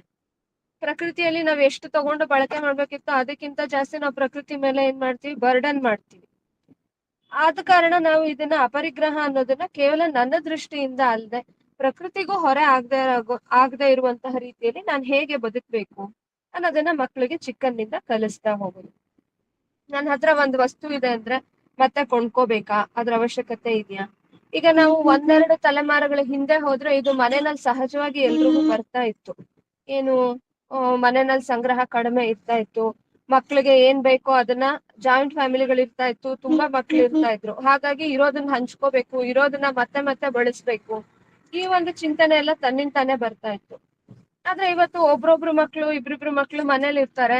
ಹಾಗೇನೆ ಜನರ ಹತ್ರನು ಬೇಕಾದಷ್ಟು ಹಣ ಇರೋದ್ರಿಂದ ಏನ್ ಮಾಡ್ತೀವಿ ನಾವು, ಮಕ್ಳಿಗೆ ಏನ್ ಬೇಕೋ ಅದನ್ನ ತಗೋ, ಕೊಡ್ಸು, ಇದು ಕೊಡ್ಸು, ಅದು ಕೊಡ್ಸು, ಹೊಂದಿಸ್ಕೋ, ಇರೋದ್ರಲ್ಲಿ ಅಡ್ಜಸ್ಟ್ ಮಾಡು, ಅಥವಾ ಅದನ್ನ ಇನ್ನೆಷ್ಟು ನಾನು ಕಡಿಮೆ ಮಾಡ್ಬೋದು, ಈ ಚಿಂತನೆ ಕಡಿಮೆ ಆಗ್ತಾ ಇದೆ ಇವತ್ತಿನ ಸಮಾಜದಲ್ಲಿ. ನಾವು ದೊಡ್ಡವರೇ ಆ ತರ ಇದೀವಿ. ಹಾಗಾಗಿ ಮಕ್ಳಿಗೂ ಕೂಡ ಅದನ್ನ ಹೇಳ್ಕೊಡಕ್ ನಮಗ್ ಕಷ್ಟ ಆಗ್ತದೆ. ಅದನ್ನ ನಾವು ಅಳವಡಿಸ್ಕೊಳ್ತಾ ಅವ್ರಿಗೂ ಹೇಳ್ಕೊಡ್ಬೇಕಾದಂತ ಒಂದು ವಿಷಯ ಅದು ಅಪರಿಗ್ರಹ. ಆಮೇಲೆ ಅದ್ರ ಮುಂದಿಂದು ಈ 4ರ ನಂತರ ಬರುವಂತದ್ದು ಬ್ರಹ್ಮಚರ್ಯ ಅಂತ. ಬ್ರಹ್ಮಚರ್ಯ ಅಂತಂದ್ರೆ ನಮ್ಮ ಇಂದ್ರಿಯಗಳ ಮೇಲೆ ನಮ್ಗೆ ಸಂಯಮ. ನಾವು ಸಾಮಾನ್ಯ ಬ್ರಹ್ಮಚರ್ಯ ಅಂತಂದ್ರೆ ಮದ್ವೆ ಆಗದೆ ಇರೋದು ಅಂತ ಅನ್ಕೊಂಡಿದೀವಿ, ಆದ್ರೆ ಅದಲ್ಲ. ಬ್ರಹ್ಮಚರ್ಯ ಅಂತಂದ್ರೆ ಜ್ಞಾನದ ಕಡೆ ನಮ್ಮ ಆಸಕ್ತಿ ಸದಾಕಾಲ ಇರೋವಂಥದ್ದು. ಜ್ಞಾನದ ಕಡೆ ಯಾರಿಗೆ ಸದಾಕಾಲ ಆಸಕ್ತಿ ಇರುತ್ತೆ ಅವರ ಇಂದ್ರಿಯಗಳು ಖಂಡಿತ ಸಂಯಮದಲ್ಲಿ ಇರುತ್ತೆ. ಇಂದ್ರಿಯಗಳು ಯಾವಾಗ ತಮ್ಮ ಕೆಲಸ ಜಾಸ್ತಿ ಮಾಡತ್ವೆ ಅಂತಂದ್ರೆ, ಯಾವಾಗ ನಮ್ಗೆ ಜ್ಞಾನ ತಿಳುವಳಿಕೆ ಕಡೆ ಆಸಕ್ತಿ ಇರಲ್ಲ, ನಾ ತಿಳ್ಕೊಬೇಕು ಸಾಧನೆ ಮಾಡ್ಬೇಕು ಅನ್ನೋ ಕಡೆ ನನ್ಗೆ ಆಸಕ್ತಿ ಇಲ್ಲ, ಅವಾಗ ಏನ್ ಮಾಡುತ್ತೆ ಅಂದ್ರೆ ಇಂದ್ರಿಯಗಳು ಎಳ್ಕೊಂಡು ಹೋಗ್ತಾ ಇರುತ್ತೆ. ಹಾಗಾಗಿನ ಇಂದ್ರಿಯಗಳ ಸೆಳೆತಕ್ಕೆ ಒಳಗಾಗ್ಬಾರ್ದು ಅಂತ ಹೇಳಿದ್ರೆ ಜ್ಞಾನವನ್ನ ನಾವ್ ಯಾವತ್ತೂ ಕೂಡ ಮುಖ್ಯವಾಗಿ ಇಟ್ಕೊಂಡು ಮುಂದೆ ಹೋಗ್ಬೇಕು. ಆ ಒಂದು ಸಂತೋಷ ಅಂದ್ರೆ ನಾನು ಹೊಸದನ್ನ ಕಲಿತೀನಿ, ನಾನು ಹೊಸದನ್ನ ಅನ್ವೇಷಣೆ ಮಾಡ್ತೀನಿ, ಈ ಒಂದು ಸಂತೋಷ ಏನಿದೆಯಲ್ಲ, ಈ ಸಂತೋಷ ಇಂದ್ರಿಯಗಳ ಸಂತೋಷಕ್ಕಿಂತ ಮೀರಿತ್ತು. ಇದನ್ನು ನಾವು ಮಕ್ಕಳಿಗೆ ಅರ್ಥ ಮಾಡಿಸ್ತಾ ಹೋಗ್ಬೇಕು. ನಾವು ಬಾಲ್ಯದಿಂದನೂ ಅವ್ರಿಗೆ ಏನೇನ್ ಹೊರಗಡೆ ಅದನ್ನ ಪರಿಚಯ ಮಾಡಿಸ್ತಾ ಹೋಗ್ತೀವಿ. ಅದ್ರಲ್ಲಿ ಖುಷಿ ಇದೆ, ಇದ್ ತಿನ್ನು ಖುಷಿ ಇದೆ, ಇದ್ ಹಾಕೋ ಖುಷಿ ಇದೆ, ನೀನ್ ಇದ್ಯಾವ್ದನ್ನೋ ನೋಡು ಖುಷಿ ಇದೆ, ಈ ತರ ನಾವ್ ಮಕ್ಳಿಗೆ ಕಲಿಸ್ತಾ ಹೋದಾಗೆ ಅವ್ರ ಪೂರ್ತಿ ಇಂದ್ರಿಯಗಳನ್ನೇ ಆಧರಿಸ್ಕೊಂಡು ಖುಷಿ ಅಲ್ಲೇ ಇದೆ ಅಂತ ಅನ್ಕೊಳ್ತಾರೆ. ಆದ್ರೆ ಇಂದ್ರಿಯಾತೀತವಾದಂತಹ ಸಂತೋಷವೂ ಇದೆ. ಯಾವ್ದದು? ಒಂದು ಒಳ್ಳೆ ಕೆಲಸ ಮಾಡಿದಾಗ ಆಗುವಂತಹ ಸಂತೋಷ, ಅಥವಾ ನಾನೊಂದು ಹೊಸ ವಿಷಯ ತಿಳಿದಾಗ, ನಾನು ಕಲಿತಾಗ ಆಗುವಂತಹ ಸಂತೋಷ. ಇದನ್ನ ನಾವು ಅವರ ಒಂದು ಅನುಭವಕ್ಕೆ ತರೋ ಸಾಧ್ಯತೆ ಇದೆ. ಚಿಕ್ಕ ಚಿಕ್ಕ ವಿಷಯಗಳಲ್ಲೇ, ಇವಾಗ ಮಗುಗೆ ತಿನ್ನಕ್ ಬರ್ತಾ ಇರಲ್ಲ, ತಿನ್ನೋದನ್ನ ಹೇಳ್ಕೊಡ್ತೀವಿ, ಅವಾಗ ಅದು ಖುಷಿ ಆಗತ್ತೆ. ನಾನೊಂದ್ ಹೊಸದು ಕಲ್ತೆ. ನಡಿಯಕ್ ಬರಲ್ಲ ಮಗುಗೆ, ಅವಾಗ ನಡಿಯಕ್ ಕಲ್ತ ಮಗು ಏನ್ ಮಾಡತ್ತೆ ಅಂದ್ರೆ ಅದನ್ನ ಎತ್ಕೊಳಕ್ಕೆ ಬಿಡಲ್ಲ ಆ ಮಗು. ಯಾಕೆಂತಂದ್ರೆ ಅದಕ್ ನಾನ್ ಕಲ್ತಿದ್ದೀನಿ, ನಡಿಬೇಕು ಅನ್ನೋಂತ ಒಂದು ತುಡಿತ, ಅದ್ರಲ್ಲಿ ಅದಕ್ಕೊಂದು ಸಂತೋಷ, ಒಂದು ವಿಶ್ವಾಸ ಪಡ್ಕೊಳ್ಳೋವರೆಗೂ ಕೂಡ ಅದ್ ನಡೀತಾನೆ ಇರುತ್ತೆ. ಒಬ್ರ ಹತ್ರ ಇರೋದೇ ಇಲ್ಲ, ಕೈಯಲ್ಲಿ ಇರಕ್ ಮಕ್ಳು ಇಷ್ಟ ಪಡಲ್ಲ. ಇದನ್ನ ನಾವ್ ಅರ್ಥ ಮಾಡಿಸಿ ಅವ್ರಿಗೆ ನಿಧಾನಕ್ಕೆ ನಮ್ಮ ಇಂದ್ರಿಯಗಳಲ್ಲದೆ ಅದಕ್ಕಿಂತ ಹೊರತಾದಂತ ಒಂದು ಸಂತೋಷ ಇದೆ ಅಂತ ತಿಳಿಸ್ಕೊಡ್ಬೇಕು. ಈ 5ಕ್ಕೆ ಯಾವುದು? ಅಹಿಂಸಾ, ಸತ್ಯ, ಅಸ್ತೇಯ, ಅಪರಿಗ್ರಹ ಮತ್ತು ಬ್ರಹ್ಮಚರ್ಯ. ಈ 5ಕ್ಕೆ ಯಮ ಅಂತ ಹೇಳಿ ಕರೆದಿದ್ದಾರೆ ಯೋಗ ದರ್ಶನದಲ್ಲಿ. ಅದರ ನಂತರ ಬರುವಂತದ್ದು ಇನ್ನ 5. ಅದರಲ್ಲಿ ಮೊದಲನೇದು ಶೌಚ ಅಂತ, ನಿಯಮ ಅಂತ ಹೇಳ್ತಾರೆ ಈ ಮುಂದಿನ 5ಕ್ಕೆ. ಅದರಲ್ಲಿ ಮೊದಲನೇದು ಶೌಚ ಅಂತ. ಶೌಚ ಅಂತಂದ್ರೆ ಶುದ್ಧತೆ. ಯಾವ ಶುದ್ಧತೆ? ಬಾಹ್ಯ ಶುದ್ಧತೆಯೂ ಹೌದು, ಒಳಗಿನ ಶುದ್ಧತೆಯೂ ಹೌದು. ಮಕ್ಳಿಗೆ ಆ ಶುದ್ಧತೆಯನ್ನು ಕೂಡ ನಾವು ಕಲಿಸ್ಬೇಕು. ಚಪ್ಲಿ ಹಾಕೊಂಡು ಎಲ್ಲಂದ್ರಲ್ಲಿ ಹೋಗೋದು, ಎಲ್ಲಂದ್ರಲ್ಲಿ ಕೂತ್ಕೊಂಡು ತಿನ್ನೋ ಅಂತದ್ದು, ಯಾವಾಗ್ಲೋ ಏನೋ ಮಾಡೋ ಅಂತದ್ದು, ಕೈ ಕಾಲು ತೊಳ್ಕೊಳ್ಳದೆ ಮನೇಲೆಲ್ಲ ಓಡಾಡೋದು, ಇದೆಲ್ಲದನ್ನು ನಾವು ತಿದ್ದುತ್ತಾ ಅವ್ರನ್ನ ಸರಿ ಮಾಡ್ತಾ ಸರಿಯಾದ ಪದ್ಧತಿಗಳನ್ನು ಅವ್ರಿಗೆ ರೂಢಿ ಮಾಡಿಸ್ಬೇಕು. ಇಲ್ಲಿ ಶೌಚ ಅಂತ ಹೇಳಿದಾಗ ದೇಹದ ಹೊರಗಿನ ಶುಚಿತ್ವ ಒಂದು, ಅಂದ್ರೆ ಹೊರಗಡೆ ದೇಹನ ಕ್ಲೀನ್ ಆಗಿ ಇಟ್ಕೋಬೇಕು, ಕೈಕಾಲು ತೊಳ್ಕೋಬೇಕು, ಸ್ನಾನ ಮಾಡ್ಬೇಕು, ಇತ್ಯಾದಿ ಇತ್ಯಾದಿ. ಇನ್ನೊಂದು ದೇಹದ ಒಳಗಿನ ಶುಚಿತ್ವನೂ ಇದೆ. ನಮಗ್ ಹೊರಗಡೆ ದೇಹ ಹೇಗ್ ಕಾಣತ್ತೆ ಹಾಗೆ ಒಳಗಡೆನು ಇರಲ್ಲ, ನಮಗ್ ಕಾಣಿಸಲ್ಲ. ಒಳಗಡೆ ಟಾಕ್ಸಿಟಿ ಕಲೆಕ್ಟ್ ಆಗತ್ತೆ.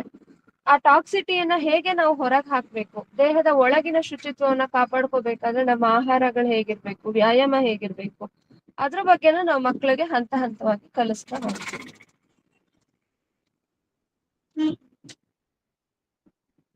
ಇದು ಶೌಚ. ಆಮೇಲಿಂದ ಮುಂದಿಂದು ಸಂತೋಷ ಅಂತ ಹೇಳಿ. ಇಲ್ಲಿ ಸಂತೋಷ ಅಂತಂದಾಗ ಏನು ನಮ್ಗೆ ಹೊರಗಿನ ಇಂದ್ರಿಯಗಳು ಮತ್ತು ಹೊರಗಿನ ವಸ್ತುಗಳ ಸಂಪರ್ಕದಿಂದ ಏನ್ ಸಂತೋಷ ಆಗತ್ತೆ ಅದನ್ನ ಕರೀತಾ ಇಲ್ಲ ಇಲ್ಲಿ. ಸಂತೋಷ ಅನ್ನೋ ಪದಕ್ಕೆ ಇನ್ನೊಂದು ಪದವನ್ನ ಕೊಡೋದಾದ್ರೆ ತೃಪ್ತಿ ಅಂತ ಹೇಳ್ಬೋದು. ಅಂದ್ರೆ ನನಗ್ ಏನಿದೆಯೋ ಅದಕ್ಕಿಂತ ಹೆಚ್ಚಿಂದ ಬೇಕು ಅನ್ನುವಂತಹ ಮನೋಭಾವ ಎಲ್ಲಿರಲ್ಲ ಅದನ್ನ ಸಂತೋಷ ಅಂತ ಹೇಳಿ ಕರಿತೀವಿ. ಏನಿದೆಯೋ ಅದಕ್ಕೆ ತೃಪ್ತಿ ಪಡೋದು. ನಾವು ಮಕ್ಳಿಗೆ ಒಂದ್ ಆಟ ಸಾಮಾನ್ ಕೊಡಿಸ್ತೀವಿ ಅಂತ ಇಟ್ಕೊಳ್ಳಿ, ತಗೋತಾರೆ. ಆಮೇಲಿಂದ ಪಕ್ಕದ ಮನೆಗೆ ಹೋಗ್ತಾರೆ, ಆ ಮಗು ಹತ್ರ ಇನ್ನೊಂದ್ ಆಟ ಸಾಮಾನ್ ನೋಡ್ತಾರೆ. ಅವಾಗ ಅವ್ರಿಗೆ ಏನಾಗತ್ತೆ, ಓ ನಂಗೆ ಇದ್ ಬೇಡ, ನಂಗೆ ಅದ್ ಬೇಕು ಅಂತ ಶುರು ಮಾಡ್ತಾರೆ. ಆಯ್ತು, ಅದನ್ನ ತಂದ್ಕೊಟ್ರೆ ಮತ್ತೊಂದ್ ಬೇಕು ಅಂತ ಶುರು ಮಾಡ್ತಾರೆ. ಆ ವ್ಯವಸ್ಥೆ ಮಾಡಿದ್ರೆ ಇನ್ನೊಂದ್ ಬೇಕು. ಒಟ್ಟು ನನ್ನ ಹತ್ರ ಇರೋದು ನನಗ್ ಸಾಲದು, ನನ್ನ ಹತ್ರ ಇರೋದು ನನಗೆ ಸಾಕಾಗ್ತಾ ಇಲ್ಲ ಅನ್ನೋಂತಹ ಮನೋಭಾವ. ಅಲ್ಲೂ ಕೂಡ ನಾವು ಮಕ್ಳಿಗೆ ಹೇಳ್ಕೊಡ್ಬೇಕಾಗತ್ತೆ. ಏನು ಅಂತಂದ್ರೆ ನನ್ನ ಹತ್ರ ಏನಿದೆ ಅದಕ್ಕೆ ನಾನು ತೃಪ್ತಿಯನ್ನ ಪಡ್ಬೇಕು, ಏನು ಸಿಕ್ಕಿದೆ ಅದಕ್ಕೆ ಸಂತೋಷ ಪಡ್ಬೇಕು. ಏನೇನು ನನಗೆ ಫೆಸಿಲಿಟಿ ಸಿಕ್ಕಿದೆ ಅಥವಾ ನನ್ಗೆ ಎಂತ ಅಪ್ಪ ಅಮ್ಮ ಸಿಕ್ಕಿದ್ದಾರೆ, ಯಾವ ರೀತಿ ಸವಲತ್ತುಗಳು ನನ್ಗೆ ಇವತ್ತು ಸಿಗ್ತಾ ಇದೆ, ಅದೆಲ್ಲದಕ್ಕೂ ಕೂಡ ನನ್ಗೊಂದು ಕೃತಜ್ಞತೆ ಮತ್ತು ತೃಪ್ತಿ. ಇದನ್ನ ನಾವು ಪಡೆಯೋದಕ್ಕೆ ಸಂತೋಷ ಅಂತ ಕರಿತೀವಿ. ಆಮೇಲೆ ಮೂರನೇದು ತಪಸ್ಸು ಅಂತ. ತಪಸ್ಸು ಅಂತಂದ್ರೆ ಜೀವನದಲ್ಲಿ ಬರುವಂತಹ ಎಕ್ಸ್ಟ್ರೀಮ್ ಏನಿರತ್ತೆ ಅಂದ್ರೆ 2 ರೀತಿಯ ಪರಿಸ್ಥಿತಿಗಳು ಜೀವನದಲ್ಲಿ ಬರುತ್ತೆ. ಸುಖ ಇರ್ಬೋದು ಅಥವಾ ದುಃಖ ಇರ್ಬೋದು, ಎರಡೂ ಬರ್ತಿರುತ್ತೆ ಜೀವನದಲ್ಲಿ. ಅದ್ ಎರಡನ್ನೂ ಕೂಡ ಸಮವಾಗಿ ತಗೊಂಡು ಹೋಗೋದಿಕ್ಕೆ ತಪಸ್ಸು ಅಂತ ಕರಿತೀವಿ. ನಾವ್ ತಪಸ್ಸು ಅಂದ ತಕ್ಷಣ ಇವತ್ತು ನಾವೇನ್ ಕಲ್ಪನೆ ಮಾಡ್ಕೊಳ್ತೀವಿ, ಎಲ್ಲೋ ಹೋಗಿ ಮೂಗ್ ಹಿಡ್ಕೊಂಡು ಕೂತ್ಕೋತಾರೆ, ಒಂಟಿ ಕಾಲಲ್ಲಿ ನಿಂತ್ಕೊಳ್ತಾರೆ, ಅಥವಾ ಎಲ್ಲೋ ಚಳಿ ಗಾಳಿಯಲ್ಲಿ ಉಪವಾಸ ಇದ್ದು ನೀರು ಕುಡಿದೆ ನಿಂತಿರ್ತಾರೆ. ಆ ತರದನ್ನ ತಪಸ್ಸನ್ನಲ್ಲ. ತಪಸ್ಸಂದ್ರೆ ನಾವ್ ಜೀವನ ಮಾಡ್ತಾ ಇರ್ಬೇಕು. ನಮ್ಮ ಇದೇ ಜೀವನದಲ್ಲಿ, ದಿನನಿತ್ಯದ ಜೀವನದಲ್ಲಿ ಏನ್ ಹೆಚ್ಚು ಕಡಿಮೆ ಆಗತ್ತ, ಹೆಚ್ಚು ಕಡಿಮೆಗಳನ್ನ ನಾವು ಒಂದೇ ರೀತಿ ತಗೊಳ್ತಾ ಹೋಗ್ಬೇಕು. ಒಂದೇ, ಅದು ಹೌದು ಇದು ಹೌದು. ಯಾಕೆಂದ್ರೆ ಎರಡು ಜೀವನದ ಅವಿಭಾಜ್ಯ ಅಂಗ. ಕುಸಿಯುವಂತಹ ಮನೋಭಾವ ಇರಬಾರ್ದು ಅಂತ. ಈ ಮನೋಭಾವನ ನಾವು ಅಳವಡಿಸ್ಕೊಳ್ತಾ ಮಕ್ಳಿಗೂ ಕೂಡ ಅದನ್ನ ಕೊಡ್ತಾ ಹೋಗ್ಬೇಕು. ಯಾಕೆಂತಂದ್ರೆ ಮಕ್ಳು ದೊಡ್ಡವ್ರ ಆಗ್ತಾ ಆಗ್ತಾ ಹೀಗೆ ಇರಲ್ಲ. ಜೀವನದಲ್ಲಿ ಎಲ್ಲಾ ಪರಿಸ್ಥಿತಿಗಳನ್ನು ಅವ್ರು ಎದುರಿಸ್ಬೇಕಾಗುತ್ತೆ. ಎದುರಿಸ್ಬೇಕಾದಾಗ ಅವರು ಧೈರ್ಯವಾಗಿ ಅದನ್ನ ಎದುರಿಸೋದು ಕಲಿಬೇಕೇ ಹೊರತು ಅವ್ರು ಕುಸ್ದು ಹೋಗೋದು ಅಥವಾ ಅಳೋದು, ನನ್ಗೇನು ಆಗಲ್ಲ ಇನ್ನು ಅಂತ ಹೇಳಿ ಜೀವನನೇ ಬೇಡ ನನಗೆ ಅನ್ನೋಂತ ಮನಸ್ಥಿತಿನ ತಂದ್ಕೊಳ್ಳೋದು, ಇದ್ಯಾವುದನ್ನು ಅವ್ರು ಮಾಡಬಾರ್ದು ಅಂದ್ರೆ ಎಲ್ಲಾ ಪರಿಸ್ಥಿತಿಗಳಿಗೂ ಅವ್ರನ್ನ ಒಡ್ಬೇಕು. ಆ ಪರಿಸ್ಥಿತಿಗಳಲ್ಲಿ ಗಟ್ಟಿಯಾಗಿ ನಿಲ್ಲು ಅನ್ನೋದನ್ನ ಹೇಳ್ಬೇಕು. ಸಾಮಾನ್ಯ ನಾವೇನ್ ಮಾಡ್ತೀವಿ ಮಕ್ಳಿಗೆ ಅಂತಂದ್ರೆ, ಸುಖವಾದನ್ ಮಾತ್ರ ನಮ್ಮ ಮಕ್ಳಿಗೆ ಕೊಡ್ಬೇಕು ಅಂತ ಹೇಳಿ ನಾವ್ ಅನ್ಕೊಂಡಿರ್ತೀವಿ. ಸರಿನೇ, ತಂದೆ ತಾಯಿಯಾಗಿ ನಾವ್ ಆ ತರ ಫೀಲ್ ಮಾಡೋದು ಸರಿನೇ. ಏನು, ನನ್ ಮಕ್ಳು ಚೆನ್ನಾಗಿರ್ಲಿ, ನನ್ ಮಕ್ಳು ಸುಖವಾಗಿರ್ಲಿ ಅಂತ. ಆದ್ರೆ ನನ್ ಮಕ್ಳು ನಾನ್ ಇಲ್ದೇನೂ ಚೆನ್ನಾಗಿರ್ಬೇಕು ಅಂದ್ರೆ, ಯಾಕೆಂದ್ರೆ ಅವ್ರ ಇಡೀ ಜೀವನ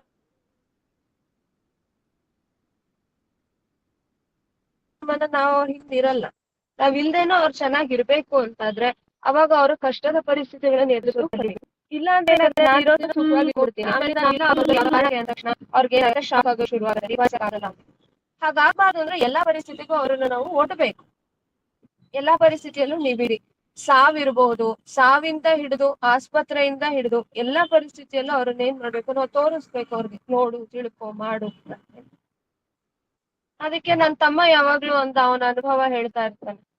ನಮ್ ತಂದೆ ಅವರಿಗೆ ಸ್ವಲ್ಪ ಆರೋಗ್ಯ ಸರಿ ಇರ್ಲಿಲ್ಲ, ಸಾಕಷ್ಟು ಆರೋಗ್ಯ ಸಮಸ್ಯೆ ಆಗಿತ್ತು ಅವ್ರಿಗೆ ಒಂದಷ್ಟು ವರ್ಷಗಳ ಕಾಲ. ಅವ್ರು ಒಂದ್ಸರ್ತಿ ಅದೇ ತರನ ಹಾಸ್ಪಿಟ್ಲಿಗೆ ಅಡ್ಮಿಟ್ ಆಗ್ಬೇಕಾಗ್ ಬಂತು. ಅವ್ರು ಆಸ್ಪತ್ರೆಗೆ ಅಡ್ಮಿಟ್ ಆಗಿದ್ರು. ಅವ್ರ ಜೊತೆಗೆ ನನ್ ತಮ್ಮ ಇದ್ದ ನೋಡ್ಕೊಳಕ್ಕೆ ಅಂತ ಕೂತಿದ್ದ ಅವ್ರ ಜೊತೆಗೆ. ಅದೇ ಸಂದರ್ಭದಲ್ಲಿ ಪಕ್ಕದ ಬೆಡ್ ಅಲ್ಲಿ ಒಬ್ರು ವಯಸ್ಸಾಗಿರೋ ವ್ಯಕ್ತಿ, ಒಂದ್ 95-96 ವರ್ಷ ಆಗಿರೋ ಒಬ್ಬ ವ್ಯಕ್ತಿ, ಅವ್ರದ್ದು ಪೂರ್ತಿ ಇನ್ನೇನು ಕೊನೆ ಹಂತಗಳು, ಕೊನೆ ಸ್ಟೇಜ್ ಅಲ್ಲಿ ಇದ್ದಾರೆ ಅವರು. ಹಾಗಾಗಿ ಆಸ್ಪತ್ರೆ ಅವ್ರನ್ನ, ಅವ್ರಿಗೆ ಇನ್ನೇನು ನಾವು ಟ್ರೀಟ್ಮೆಂಟ್ ಕೊಡಕ್ ಆಗಲ್ಲ, ಆಯ್ತು ಅವ್ರದಷ್ಟೇ ಅಂತ ಹೇಳಿ ಬಿಟ್ಟು ಸುಮ್ನೆ ಅಲ್ಲಿ ಆಸ್ಪತ್ರೆಯಲ್ಲಿ ಇದ್ರಷ್ಟೇ ಅವರು. ಅವಾಗ ಒಂದ್ ರಾತ್ರಿ ಇಡೀ ಹೇಗೆ ಆ ದೇಹ ಡಿಟೀರಿಯರೇಟ್ ಆಗ್ತಾ ಹೋಗುತ್ತೆ ಅಂದ್ರೆ, ಆ ಸಾವು ಬರಕ್ ಮುಂಚೆ ಹೇಗೆ ಒಂದೊಂದೇ ಸ್ಟೇಜಸ್ ಅಲ್ಲಿ ಡಿಟೀರಿಯರೇಷನ್ ನಮಗ್ ಕಾಣುತ್ತೆ, ಅದು ಕುಸಿತಾ ಇರೋದು ಕಾಣುತ್ತೆ ಅನ್ನೋದನ್ನ ರಾತ್ರಿ ಇಡೀ ನಮ್ಮಪ್ಪ ನನ್ ತಮ್ಮನ್ ಕುಡ್ಸ್ಕೊಂಡ್ ತೋರಿಸ್ತಾ ಇದ್ರಂತೆ. ನೋಡು, ಇವತ್ ಮಲ್ಕೋಬೇಡ, ನೋಡು ಹೇಗ್ ಆಗ್ತಾ ಇದೆ, ನೋಡು ದೇಹ ಹೇಗೆ ಒಂದೊಂದೇ ಕ್ರಿಯೆಗಳನ್ನ ನಿಲ್ಸತ್ತೆ, ಒಂದು ಸಾವು ಹೇಗ್ ಬರತ್ತೆ, ಸಹಜ ಸಾವು ಹೇಗ್ ಬರತ್ತೆ ಅನ್ನೋದನ್ನ ನೋಡು ಅಂತ ಹೇಳಿ ಕುಡ್ಸ್ಕೊಂಡ್ ತೋರಿಸ್ತಾ ಇದ್ರಂತೆ. ಆದ್ರೆ ಆ ಧೈರ್ಯವನ್ನ ನಾವ್ ಮಕ್ಳಿಗೆ ಕಲಿಸ್ಬೇಕು. ನಾವು ಒಂದ್ ಹೆಣ ಇದೆ, ಇಲ್ಲ ಏನೋ ಒಂದ್ ಸಾವಾಗಿದೆ ಅಂದ ತಕ್ಷಣ ಅಯ್ಯೋ ಮಕ್ಳ್ಯಾರು ಬರ್ಬೇಡಿ ಆ ಕಡೆ ಹೋಗಿ ಆ ಕಡೆ ಹೋಗಿ. ಯಾಕೆ? ಸಾವು ಕೂಡ ನಮ್ ಜೀವನದ ಒಂದು ಅವಿಭಾಜ್ಯ ಅಂಗ. ನಾವು ತೋರಿಸ್ಬೇಕು. ಎಲ್ಲ ಕಷ್ಟ ಸುಖಗಳಿಗೂ ಕೂಡ ಮಕ್ಕಳನ್ನ ನಾವು ಎಕ್ಸ್ಪೋಸ್ ಮಾಡ್ಬೇಕು. ಬರೀ ಎಕ್ಸ್ಪೋಸ್ ಮಾಡೋದಷ್ಟೇ ಅಲ್ಲ, ಹೇಗೆ ಎಲ್ಲಾ ಸಂದರ್ಭದಲ್ಲೂ ಕೂಡ ಬ್ಯಾಲೆನ್ಸ್ಡ್ ಆಗಿರ್ಬೇಕು. ನಮ್ಮ ಬುದ್ಧಿಯನ್ನ ಕಳ್ಕೊಂಡು ಮನಸ್ಥಿತಿಯನ್ನ ಹಾಳು ಮಾಡ್ಕೊಂಡು ಇರಬಾರ್ದು. ಎರಡು ಪರಿಸ್ಥಿತಿಯಲ್ಲೂ ನಾವು ಹೇಗೆ ಬ್ಯಾಲೆನ್ಸ್ಡ್ ಆಗಿರ್ಬೇಕು ಅನ್ನೋದನ್ನು ಹೇಳ್ಕೊಡ್ತಾ ಹೋಗ್ಬೇಕು. ಇದು ತಪಸ್ಸು. ಅದರ ಮುಂದಿಂದು ಸ್ವಾಧ್ಯಾಯ ಅಂತ ಹೇಳಿ. ಸ್ವಾಧ್ಯಾಯ ಅಂತಂದ್ರೆ ತಾನೇ ಅಧ್ಯಯನ ಮಾಡ್ಬೇಕು ಅನ್ನುವಂತಹ ಪ್ರವೃತ್ತಿ. ಅಧ್ಯಯನ ಅಂದ್ರೆ ಬರೀ ಪುಸ್ತಕ ಹಿಡ್ಕೊಂಡು ಕೂತ್ಕೊಳ್ಳೋದು. ಇವತ್ತಂತೂ ಪುಸ್ತಕನೂ ಇಲ್ಲ. ಇವತ್ತಂತೂ ಮೊಬೈಲ್ ಇದ್ರೆ ಎಲ್ಲ ಇದ್ದಾಗೆ. ಮೊಬೈಲ್ ಅಲ್ಲೇ ಪುಸ್ತಕ ಓದ್ಬೋದು, ಗೂಗಲ್ ಅಲ್ಲೇ ಎಲ್ಲ ತಿಳ್ಕೊಬಹುದು, ಇಂಟರ್ನೆಟ್ ಅಲ್ಲೇ ಎಲ್ಲ ಬರುತ್ತೆ. ಮಕ್ಳಿಗಂತೂ ಇವತ್ತಿನ ದಿನ ಅದೇ ಮೊದ್ಲು ತಲೆಗ್ ಬರೋದು. ಏನಾದ್ರೂ ಪ್ರಶ್ನೆ ಇದ್ರೆ ಇಂಟರ್ನೆಟ್ ಅಲ್ಲಿ ಹಾಕಿ ಸಿಗತ್ತೆ, ಗೂಗಲ್ ಅಲ್ಲಿ ನೋಡಿ ಸಿಗತ್ತೆ, ಇದೇ ನಮಗ್ ತಕ್ಷಣ ತಲೆಗ್ ಬರೋದು. ಆದ್ರೆ ಅಧ್ಯಯನ ಅನ್ನೋದು ಪುಸ್ತಕದಲ್ಲೂ ಅಲ್ಲ, ಗೂಗಲ್ ಅಲ್ಲೂ ಅಲ್ಲ. ಅಧ್ಯಯನ ಅನ್ನೋದು ನಾವು ಜಗತ್ತನ್ನ ನೋಡಿ ತಿಳ್ಕೊಳ್ಳೋ ಅಂತದ್ದು. ಆ ತಿಳ್ಕೊಳ್ಳುವಂತ ಪ್ರವೃತ್ತಿ ಮಕ್ಕಳಲ್ಲಿ ನಾವು ಪ್ರತಿ ಹಂತದಲ್ಲೂ ಬೆಳೆಸ್ತಾ ಹೋಗ್ಬೇಕು. ಅದಕ್ಕೆ ಸಹಕಾರಿಯಾಗಿ ನಾವು ಪುಸ್ತಕನೋ ಇಂಟರ್ನೆಟ್ನೋ ಬಳಸ್ತೀವಿ ಅಂದ್ರೆ ಆಗ್ಬೋದು. ಆದ್ರೆ ಜೀವನದಲ್ಲಿ ನಾವ್ ಏನ್ ಕಲಿಬೇಕು ಅದನ್ನ ಜೀವನಕ್ ಬಿದ್ದೇ ಕಲಿಬೇಕು. ನಾವೇನ್ ನೋಡ್ಬೇಕು ಅದನ್ನ ನೋಡಿನೇ ತಿಳ್ಕೊಬೇಕು. ಯಾವ್ದು ಅನುಭವಿಸ್ಬೇಕು ಅದನ್ನ ಅನುಭವಿಸಿಯೇ ಕಲಿಬೇಕು. ಅದ್ ಬಿಟ್ಬಿಟ್ಟು ನಾನು ಇಲ್ಲೆಲ್ಲ ನೋಡ್ ಕಲಿತೀನಿ ಅಂತಂದ್ರೆ ಅದಾಗಲ್ಲ. ಉದಾಹರಣೆಗೆ ಯೂಟ್ಯೂಬ್ ಅಲ್ಲಿ ಎಷ್ಟೋ ಅಡ್ಗೆ ಮಾಡೋ ಅಂತ ಗೈಡೆನ್ಸ್ ಇರುತ್ತೆ. ಆದ್ರೆ ಅದನ್ನ ನೋಡಿದ್ರೆ ಅಡ್ಗೆ ಮಾಡಕ್ ಬಂದ್ಬಿಡತ್ತ? ನಾವ್ ಕೈ ಇಟ್ಟಾಗ ಆ ಹದ ಏನಾಗಿದೆ, ಅದ್ ಎಷ್ಟ್ ರುಚಿಯಾಗಿದೆ, ಅವ್ರಲ್ಲಿ ಕೊಟ್ಟಿರೋಂಥದ್ದು ಯೂಟ್ಯೂಬ್ ಅಲ್ಲಿ ಎಷ್ಟ್ ಸರಿ ಇದೆ ಸರಿ ಇಲ್ಲ ಅದೆಲ್ಲ ನಾವ್ ಮಾಡಿ ನೋಡಿದ್ರೇನೆ ಗೊತ್ತಾಗುತ್ತೆ. ಯೂಟ್ಯೂಬ್ ಅಲ್ಲಿ ಅವ್ರು ಮಾಡ್ತಾರೆ, ಅವ್ರು ತಿನ್ಬಿಟ್ಟು ಸೂಪರ್ ಸೂಪರ್ ಅಂತ ಅವ್ರು ಅಂತಾರೆ. ನಮಗೇನ್ ಗೊತ್ತು? ರುಚಿ ಗೊತ್ತಿಲ್ಲ. ನಾವ್ ಮಾಡಿ ನೋಡಿದ್ರೆ ತಾನೇ ನಮಗ್ ಅರ್ಥ ಆಗತ್ತೆ. ಹಾಗಾಗಿ ಎಷ್ಟೋ ವಿಷಯಗಳನ್ನು ನಾವು ಅನುಭವದಿಂದ ಕಲಿಬೇಕಾಗತ್ತೆ. ಆದ್ರೆ ಅಲ್ಲಿ ಕಲಿಬೇಕು. ಏನಾಗತ್ತೆ ಅಂತಂದ್ರೆ ಅನುಭವ ಪಡ್ಕೋತಾ ಹೋಗ್ತೀವಿ, ಆದ್ರೆ ಎಷ್ಟೋ ಸಮಯದಲ್ಲಿ ನಾವು ಕಲಿಯಲ್ಲ ಅದ್ರಿಂದ. ಆಯ್ತು, ಅಯ್ಯೋ ಇದೇನೋ ಒಂದ್ ತೊಂದ್ರೆ ಬಂತು ನನ್ಗೆ, ಹೇಗ್ ಬಂತಲ್ಲ, ಬೇಜಾರ್ ಮಾಡ್ಕೋತೀವಿ, ಅದ್ರಿಂದ ದಾಟ್ ಬರ್ತೀವಿ. ಆದ್ರೆ ಆ ತೊಂದ್ರೆ ಬಂದಿದ್ಯಾಕೆ, ಅದ್ರಿಂದ ನಾನೇನ್ ಕಲಿಬೇಕು ಅಂದಾಗ ನಾವು ಕಲ್ತಿರಲ್ಲ. ಆದ್ರೆ ನಾವು ತೊಂದ್ರೆ ಇರ್ಲಿ ಒಳ್ಳೇದಿರ್ಲಿ ಯಾವ್ದೇ ಪರಿಸ್ಥಿತಿ ಇರ್ಲಿ ಅಲ್ಲಿ ಕಲಿಬೇಕು ಅನ್ನುವಂತಹ ಮನೋಭಾವ ಇದ್ರೆ ನಾವ್ ಇರೋ ಸ್ಥಿತಿಗಿಂತ ತುಂಬಾ ಮೇಲ್ ಹೋಗ್ತಾ ಇರ್ತೀವಿ. ಪ್ರತಿದಿನ ಪ್ರತಿ ಕ್ಷಣ ನಾವ್ ಮೇಲ್ ಹೋಗೋದಕ್ಕೆ ಅವಕಾಶ ಇದೆ, ಸಾಧನೆ ಮಾಡೋದಕ್ಕೆ ಅವಕಾಶ ಇದೆ. ಇದನ್ನ ನಾವ್ ಮಕ್ಳಿಗೆ ಕಲ್ಸಿದ್ರೆ ಅವಾಗ ಅವರು ಕೂಡ ಅವ್ರ ಮುಂದೆ ಬೆಳೀತಾ ಬೆಳೀತಾ ಏನ್ ಮಾಡ್ಕೊಳ್ತಾರೆ, ಇದ್ರಿಂದನೂ ನಾನ್ ಕಲಿಬೇಕು, ಈ ಪರಿಸ್ಥಿತಿಯಿಂದನೂ ನಾನು ಏನಾದ್ರೂ ತಿಳ್ಕೊಳ್ಬೇಕು ಅಂತ ಹೇಳಿ ಅವರು ಮುಂದ್ ಹೋಗ್ತಾರೆ. ಮತ್ತೆ ಸ್ವಾಧ್ಯಾಯ ಅನ್ನೋದಕ್ಕೆ ಇನ್ನೂ ಒಂದು ಅರ್ಥ ಇದೆ. ಒಂದು ಈ ಕಲಿಯುವ ಮನೋಭಾವ, ತಾನೇ ಸ್ವಯಂ ಪ್ರೇರಣೆಯಿಂದ ಕಲಿಯುವಂತಹ ಮನೋಭಾವ ಒಂದಾದ್ರೆ, ಸ್ವಾಧ್ಯಾಯ ಅನ್ನೋ ಪದಕ್ಕೆ ಇನ್ನೊಂದು ಅರ್ಥ ನನ್ನನ್ನ ನಾನು ಅರ್ಥ ಮಾಡ್ಕೊಳ್ಳೋದು. ನನ್ನನ್ನ ನಾನು ಅರ್ಥ ಮಾಡ್ಕೊಳ್ಳೋದು ಅಂತಂದ್ರೆ ಏನು? ನಾನ್ ಏನಾಗಿದ್ದೀನಿ ಇವಾಗ, ನಾನು ಉನ್ನತಿಯ ಕಡೆಗೆ ಹೋಗ್ಬೇಕು, ನಾನು ಸರಿಯಾದ ದಾರಿಯಲ್ಲಿ ಹೋಗ್ಬೇಕು ಅನ್ನೋದೇನು ಹೌದು. ಆದ್ರೆ ಹೋಗೋದಕ್ಕೆ ಮೊದಲು ಏನ್ ಬೇಕಪ್ಪ ಅಂತಂದ್ರೆ ನನ್ನ ಸ್ಥಿತಿ ಏನು ಅನ್ನೋದನ್ನ ಮೊದ್ಲು ಅರ್ಥ ಮಾಡ್ಕೋಬೇಕು. ನನ್ನಲ್ಲಿ ಅನೇಕ ಸಂಸ್ಕಾರಗಳಿವೆ. ಆ ಸಂಸ್ಕಾರಗಳು ನಾವ್ ಮೇಲ್ನೋಟಕ್ಕೆ ಎಷ್ಟ್ ನೋಡ್ತೀವೋ ಅಷ್ಟು ಮಾತ್ರ ಇರಲ್ಲ. ಅದ್ರ ಹಿಂದೆ ಯಾಕೆ ಯಾಕೆ ಅಂತ ನಾವು ಪ್ರಶ್ನೆ ಮಾಡ್ತಾ ಹೋದಾಗೆ ಅನೇಕ ವಿಷಯಗಳು ನಮ್ಗೆ ಗೊತ್ತಾಗ್ತಾ ಹೋಗುತ್ತೆ. ಉದಾಹರಣೆಗೆ ಕೋಪ ಬರುತ್ತೆ ಅಂತ ನಾವು 10 ಜನ ಎದುರುಗ್ ನಿಲ್ಸ್ಕೊಳ್ತೀವಿ ಅಂತ ಇಟ್ಕೊಳ್ಳಿ. ಯಾರಿಗೆ ತುಂಬಾ ಕೋಪ ಬರುತ್ತೆ ಅವ್ರ 10 ಜನ ಎದುರುಗ್ ನಿಲ್ಸ್ಕೊಳ್ತೀವಿ. ಇವಾಗ ನಾವು ಒಬ್ರೊಬ್ರನ್ನು ಕೇಳ್ತಾ ಹೋದ್ರೆ ನಿನಗ್ ಯಾಕೆ ಕೋಪ ಬರುತ್ತೆ, ಕೋಪದಿಂದ ಹೊರಗ್ ಬರೋದ್ ಹೇಗೆ, ಅಷ್ಟು ಮಾತ್ರ ನೋಡಿದ್ರೆ ಸಾಕಾಗಲ್ಲ. ಯಾಕೆ ಕೋಪ ಬರುತ್ತೆ ಅಂತ ವಿಶ್ಲೇಷಣೆ ಮಾಡಿದಾಗ 10 ಜನರಿಗೂ 10 ಕಾರಣ ಇರುತ್ತೆ. ಎಲ್ರಿಗೂ ಒಂದೇ ಕಾರಣ ಇರಲ್ಲ. ಅವ್ರ ಕಾರಣ ಬೇರೆ, ಇವ್ರ ಕಾರಣ ಬೇರೆ, ಇವ್ರ ಕಾರಣ ಬೇರೆ. ಅದನ್ನ ಅರ್ಥ ಮಾಡ್ಕೊಂಡ್ರೆ ಅವಾಗ ನಾವು ಮೇಲ್ ಬರೋದಿಕ್ಕೆ ಸಾಧ್ಯ ಆಗುತ್ತೆ. ಯಾವಾಗ ನಾನು ಅರ್ಥ ಮಾಡ್ಕೊಳಲ್ಲ, ಸುಮಾರು ಸತಿ ನಾವೇನ್ ಮಾಡ್ತೀವಿ ಅಂದ್ರೆ ಬೇರೆಯವ್ರಿಗೆ ಮೋಸ ಮಾಡಲ್ಲ, ಅದಕ್ಕಿಂತ ಹೆಚ್ಚು ನಮ್ಗೆ ನಾವು ಮೋಸ ಮಾಡ್ಕೊಳ್ತೇವೆ.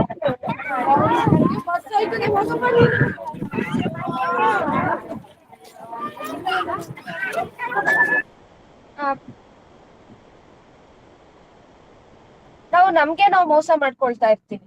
ನಮ್ಗೇನಾಗತ್ತೆ, ನಾನ್ ಹೀಗೆ ಅಂತ ನನ್ ಬಗ್ಗೆ ನಾನೇ ಏನೋ ಒಂದು ಕಲ್ಪನೆ ಇಟ್ಕೊಂಡಿರ್ತೀನಿ. ನಾನು ಎಲ್ಲೂ ಕೂಡ ಯಾರ ಇದ್ರಲ್ಲೂ ಕೂಡ ಯಾರು ಏನ್ ಹೇಳಿದ್ರು ನಾನ್ ಬೇಜಾರ್ ಮಾಡ್ಕೊಳಲ್ಲ ಅಂತ ನನ್ ಬಗ್ಗೆನೆ ನನ್ಗೇನೋ ಒಂದು ಅನಿಸಿಕೆ ಈ ತರ ಇದೆ. ಆದ್ರೆ ನಿಜವಾಗ್ಲೂ ನಾನು ಹೇಗಿದ್ದೀನೋ ಇಲ್ವೋ, ಯಾವ ರೀತಿ ಹೇಳಿದ್ರು ವಿಷಯ ಸರಿ ಇದ್ರೆ ನಾನು ಸ್ವೀಕಾರ ಮಾಡೋಂತ ಮನೋಭಾವ ನನಗಿದೆಯೋ ಇಲ್ವೋ, ಈ ಆತ್ಮ ವಿಮರ್ಶೆ ನಾವು ಮಾಡ್ಕೋಬೇಕಾಗತ್ತೆ. ಇಲ್ಲಿಂದ ನಾವೇನು ಅಂತ ನಮಗ ಅರ್ಥ ಆಗಲ್ಲ. ಎಷ್ಟೋ ಸರ್ತಿ ನಾವೇನಂತ ನಮಗ ಅರ್ಥನೇ ಆಗಿರಲ್ಲ, ನಾವ್ ಹಾಗೆ ಕೆಲ್ಸಗಳನ್ನ ಮಾಡ್ತಾ ಇರ್ತೀವಿ. ಅವಾಗ ನಾವು ಸಾಧನೆ ಮಾಡೋದಕ್ಕೂ ಸಾಧ್ಯ ಇಲ್ಲ. ಯಾವಾಗ ಸಾಧನೆ ಮಾಡ್ಬೋದು, ಯಾವಾಗ ಬದಲಾವಣೆ ಸಾಧ್ಯ ಅಂತಂದ್ರೆ ನಂದೇನು ಅನ್ನೋದು ನಾನು ಪ್ರಾಮಾಣಿಕವಾಗಿ ಅರ್ಥ ಮಾಡ್ಕೊಂಡಾಗ. ನಾನೇನು ಅಂತಾನೆ ಗೊತ್ತಿಲ್ಲದೆ ಇದ್ದಾಗ ನಾನು ಏನೋ ಕೆಲಸ ಮಾಡ್ತಿರ್ತೀನಿ, ನಾನು ಅದು ಅಂತ ಅನ್ಕೊಂಡಿರ್ತೀನಿ, ನಾನು ಆತರ ಮಾಡ್ತಾ ಹೋಗ್ತೀನಿ, ಆದ್ರೆ ಅದು ನಮ್ಗೆ ಫಲ ಕೊಡಲ್ಲ. ಹಾಗಾಗಿ ನನ್ನನ್ನ ನಾನು ಅನಲೈಸ್ ಮಾಡುವಂತಹ, ನನ್ನ ಸಾಮರ್ಥ್ಯ, ನನ್ನ ಅಸಾಮರ್ಥ್ಯ, ನನ್ನ ದೌರ್ಬಲ್ಯ, ನನ್ನ ಶಕ್ತಿ, ಇದೆಲ್ಲವನ್ನು ಅಳೆಯುವಂತಹ ಒಂದು ಅಭ್ಯಾಸ, ಇದನ್ನು ಕೂಡ ನಾವು ಮಾಡ್ಬೇಕು. ಇದನ್ನ ಬಾಲ್ಯದಿಂದ ಮಕ್ಳಿಗೂ ಕೂಡ ಮಾಡಿಸ್ಬೇಕು. ತೀರಾ ಚಿಕ್ಕ ಮಕ್ಕಳಾದ್ರೆ ನಾವು ಪೂರ್ತಿ ಹೇಳಕ್ ಆಗಲ್ಲ, ಆದ್ರೆ ಒಂದು 3-4 ವರ್ಷದಿಂದನೂ ನಾವ್ ಅದನ್ನ ಆರಂಭ ಮಾಡಕ್ ಆಗತ್ತೆ. ನೋಡು, ನೀನ್ ಈ ಕೆಲ್ಸ ಮಾಡಿದ್ ಈ ಕಾರಣಕ್ಕಲ್ವಾ, ನೋಡು ನಿನ್ಗಿಲ್ಲಿ ಏನೋ ಒಂದು ಇನ್ನೊಬ್ರಿಗೆ ಸಿಕ್ಬಿಡ್ತು ಅಂತ ನಿನಗ್ ಹೊಟ್ಟೆ ಉರಿ ಆಗ್ತಾ ಇದೆ ಅಲ್ವಾ, ಹಾಗ್ ಮಾಡ್ಕೋಬಾರ್ದು. ಅವ್ರಿಗೂ ಸಿಗತ್ತೆ, ನಿನ್ಗೂ ಸಿಗತ್ತೆ, ನಿನಗ್ ಬೇಕಾದ್ ನೀನ್ ತಗೋ, ಅವ್ರಿಗ್ ಬೇಕಾದ್ ಅವ್ರು ತಗೊಳ್ಳಿ. ಈ ತರ ಚಿಕ್ಕ ಚಿಕ್ಕ ವಿಷಯಗಳನ್ನ ಮಕ್ಳಿಗೆ ಅರ್ಥ ಮಾಡಿಸ್ತಾ ಬಂದಾಗೆ ಅವ್ರಿಗೆ ತಾನೇನು ಅನ್ನೋದು ಗೊತ್ತಾಗ್ತಾ ಹೋಗುತ್ತೆ. ಅದನ್ನ ಸ್ವಾಧ್ಯಾಯ ಅಂತ ಕರಿತೀವಿ. ಆಮೇಲೆ ಕೊನೆಯದು ಈಶ್ವರ ಪ್ರಣಿಧಾನ. ಈಶ್ವರ ಪ್ರಣಿಧಾನ ಅಂತಂದ್ರೆ ಭಗವಂತ ನನ್ ಜೊತೆಗೆ ಸದಾಕಾಲ ಇದ್ದಾನೆ ಅನ್ನುವಂತ ಒಂದು ಮನೋಭಾವ, ಮತ್ತು ಆ ಭಗವಂತನ ಸಾಮೀಪ್ಯ ಏನಿದೆ ಅದನ್ನ ಪಡ್ಕೊಳ್ಳೋದೇ ನನ್ನ ಜೀವನದ ಗುರಿ ಅನ್ನೋದನ್ನ ಅರ್ಥ ಮಾಡ್ಕೊಳ್ಳೋಂಥದ್ದು. ಇವತ್ತಿನ ದಿನ ನಮ್ ಜೀವನದ ಗುರಿ ಯಾವ್ದಾಗಿದೆ ಅಂತಂದ್ರೆ, ನಮ್ ಜೀವನ ಎಲ್ಲ ಕೂಡ ಮೆಟೀರಿಯಲಿಸ್ಟಿಕ್ ವರ್ಲ್ಡ್. ಭೋಗ ಭೋಗ ಇದ್ರೆ ಆಯ್ತು, ನನ್ಗೆ ಅದಕ್ಕಿಂತ ಮೇಲ್ಮಟ್ಟಕ್ಕೆ ಏರ್ಬೇಕು ಅಂತಿಲ್ಲ, ನನ್ಗೇನು ಹೊರಗಡೆ ಫೆಸಿಲಿಟೀಸ್ ಇದೆ ಅಷ್ಟಿದ್ರೆ ಸಾಕು, ನಾನು ಸಂತೋಷವಾಗಿರ್ತೀನಿ, ಈ ರೀತಿಯ ಒಂದು ಮನೋಭಾವ. ಆದ್ರೆ ನಿಜವಾಗ್ಲೂ ಅದ್ರಲ್ಲಿ ಸಂತೋಷ ಇಲ್ಲ. ಅದ್ರಲ್ಲಿ ಏನಾಗತ್ತೆ, ಒಂದ್ ಸ್ವಲ್ಪ ದಿನ ಮಾಡಿದ್ರಲ್ಲಿ ಬೇಜಾರಾಗತ್ತೆ, ಅಯ್ಯೋ ಇದೇ ತರ ಯಾಕೆ, ಇನ್ನೇನೋ ಬೇಕು ಅಂತ ಅನ್ಸತ್ತೆ. ಇನ್ನೇನೋ ಸಿಕ್ಕ್ರೆ ಅಯ್ಯೋ ಇದ್ ಸಾಲ್ದು, ಇನ್ನೇನೋ ಬೇಕಿತ್ತು, ಹೀಗ ಅನ್ನಿಸ್ತಾ ಹೋಗುತ್ತೆ. ಹಾಗ ಅನ್ನಿಸ್ಬಾರ್ದು ಅಂತಂದ್ರೆ ನಾವೇನ್ ಮಾಡ್ಬೇಕು, ನಮ್ಮ ಜೀವನ ಹೇಗೆ ಈ ಭೋಗ ಜೀವನವನ್ನ ನಾವು ಮಾಡ್ತೀವಿ, ಅದರ ಹೊರತಾಗಿರುವಂತಹ ಇನ್ನೊಂದು ಸಂತೋಷ ಕೂಡ ನಮ್ಗಿದೆ. ಅದ್ ಯಾವ್ದಪ್ಪ ಅಂತಂದ್ರೆ ಅದು ಭಗವಂತನ ಒಂದು ಸಾಮೀಪ್ಯ ಅನ್ನೋದನ್ನ ಅರ್ಥ ಮಾಡ್ಕೋಬೇಕು. ಆ ಭಗವಂತನ ಸಾಮೀಪ್ಯವನ್ನ ಅರ್ಥ ಮಾಡ್ಕೊಳ್ಳೋ ಅಂತದಿದೆಯಲ್ಲ, ಅದನ್ನ ಈಶ್ವರ ಪ್ರಣಿಧಾನ ಅಂತ ಕರೆದಿರೋದು. ಅದನ್ನ ಹೇಳ್ಕೊಡ್ಬೇಕಾದ್ರೆ ಸಾಕಷ್ಟು ಅಂಶಗಳನ್ನ ನಾವು ತಿಳ್ಕೊಂಡಿರ್ಬೇಕಾಗತ್ತೆ. ಮೊದಲನೇದಾಗಿ ಭಗವಂತನ ಅಸ್ತಿತ್ವ ಇದೆಯಾ ಇಲ್ವಾ, ಭಗವಂತ ಅನ್ನುವಂತ ಒಬ್ಬ ವ್ಯಕ್ತಿ ಇದಾನ ಇಲ್ವಾ, ಇದ್ರೆ ಅವನ ಸ್ವರೂಪ ಏನು, ಹೇಗೆ, ಇತ್ಯಾದಿಗಳನ್ನ ನಾವು ವಿಮರ್ಶೆ ಮಾಡ್ತಾ ಹೋಗ್ಬೇಕು. ಇವತ್ತು ನಮ್ಗೆ ಸಾಕಷ್ಟು ಗೊಂದಲ ಇದೆ ಈ ವಿಷಯದಲ್ಲಿ. ಭಗವಂತ ಇದಾನೋ ಇಲ್ವೋ ಅನ್ನೋದು ಒಂದು ಭಾಗ.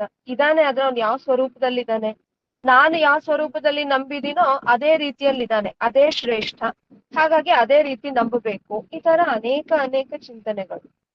ಆದ್ರೆ ನಿಜವಾಗ್ಲೂ ಭಗವಂತನ ಸ್ವರೂಪ ಏನು ಅನ್ನೋದನ್ನ ನಾವು ಸರಿಯಾಗಿ ತಿಳ್ಕೊಂಡು ಬಾಲ್ಯದಿಂದನೇ ಮಕ್ಳಿಗೆ ಅದನ್ನ ಅರ್ಥ ಮಾಡಿಸ್ಬೇಕು. ನಮ್ಗೆ ಸಾಮಾನ್ಯವಾಗಿ ಒಂದು ಆಲೋಚನೆ ಇದೆ, ಏನು ಅಂತಂದ್ರೆ ಆಕಾರ ಇಲ್ಲದೆ ಇರೋದನ್ನ ನಾವು ಅರ್ಥ ಮಾಡ್ಕೊಳ್ಳೋದಿಕ್ ಸಾಧ್ಯ ಇಲ್ಲ, ಹಾಗಾಗಿ ಭಗವಂತನಿಗೂ ಕೂಡ ಆಕಾರ ಕೊಡ್ಲೇಬೇಕು, ಆಕಾರ ಕೊಟ್ರೆ ಮಾತ್ರ ಗೊತ್ತಾಗತ್ತೆ. ಖಂಡಿತ ಹಾಗಿಲ್ಲ. ಯಾವುದಕ್ಕೆ ಮೂರ್ತ ರೂಪ ಇಲ್ಲವೋ ಅಂತಹ ಅನೇಕ ವಿಷಯಗಳನ್ನ, ಅನೇಕ ಕಾನ್ಸೆಪ್ಟ್ ಗಳನ್ನ ನಾವು ಅರ್ಥ ಮಾಡ್ಕೋಬಲ್ಲೆವು. ಆ ಸಾಮರ್ಥ್ಯ ನಮ್ಮ ಮಿದುಳಿಗಿದೆ. ಉದಾಹರಣೆಗೆ ಹಸಿವು ಅನ್ನೋದು ನನ್ನ ದೇಹದಲ್ಲಿ ನಡೆಯುತ್ತೆ, ನಾನು ಅನುಭವಿಸ್ತೀನಿ ಅಲ್ಲ. ಭಗವಂತನಿಗೂ ಇದಕ್ಕೂ ವ್ಯತ್ಯಾಸ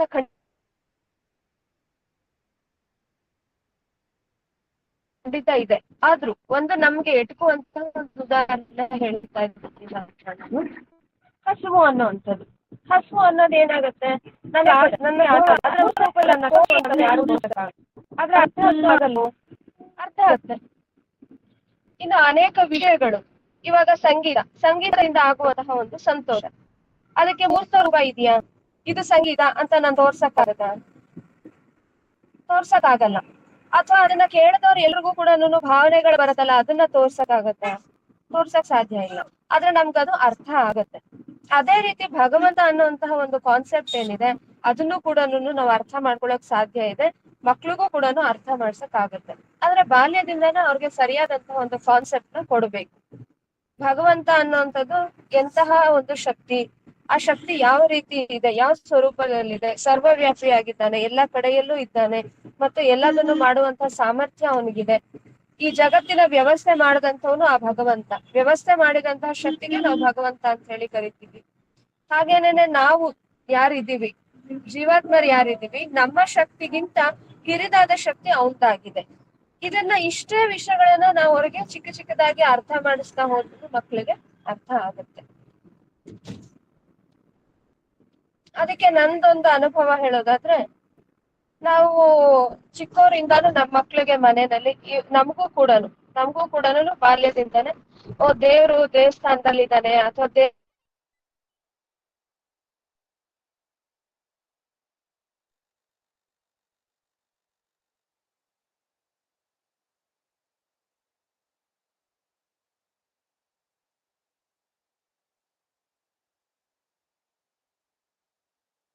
ದೇವ್ರ ಮನೇಲಿ ಇದ್ದಾನೆ, ಅಲ್ಲಿ ಹೋಗಿ ನಮಸ್ಕಾರ ಮಾಡ್ಬೇಕು, ಇಲ್ಲಾಂದ್ರೆ ದೇವ್ರ ಕೋಪ ಬರುತ್ತೆ, ಈ ತರ ಯಾವ ಕಾನ್ಸೆಪ್ಟ್ ನಮ್ ತಲೆಗೆ ಹಾಕ್ಲಿಲ್ಲ. ನಮಗೂ ಆ ಕಾನ್ಸೆಪ್ಟ್ ಇರ್ಲಿಲ್ಲ, ಹಾಗೆ ನಮ್ಮ ಮಕ್ಳಿಗೂ ನಾವ್ ಅದನ್ನ ಬೆಳೆಸಿಲ್ಲ. ಒಂದ್ಸರ್ತಿ ನನ್ ಮಗ ಒಂದು 4 ವರ್ಷ ಅವ್ನ್ ಕೂತ್ಕೊಂಡು ನಾವೊಂದು ಗುರುಕುಲದಲ್ಲಿದ್ವಿ.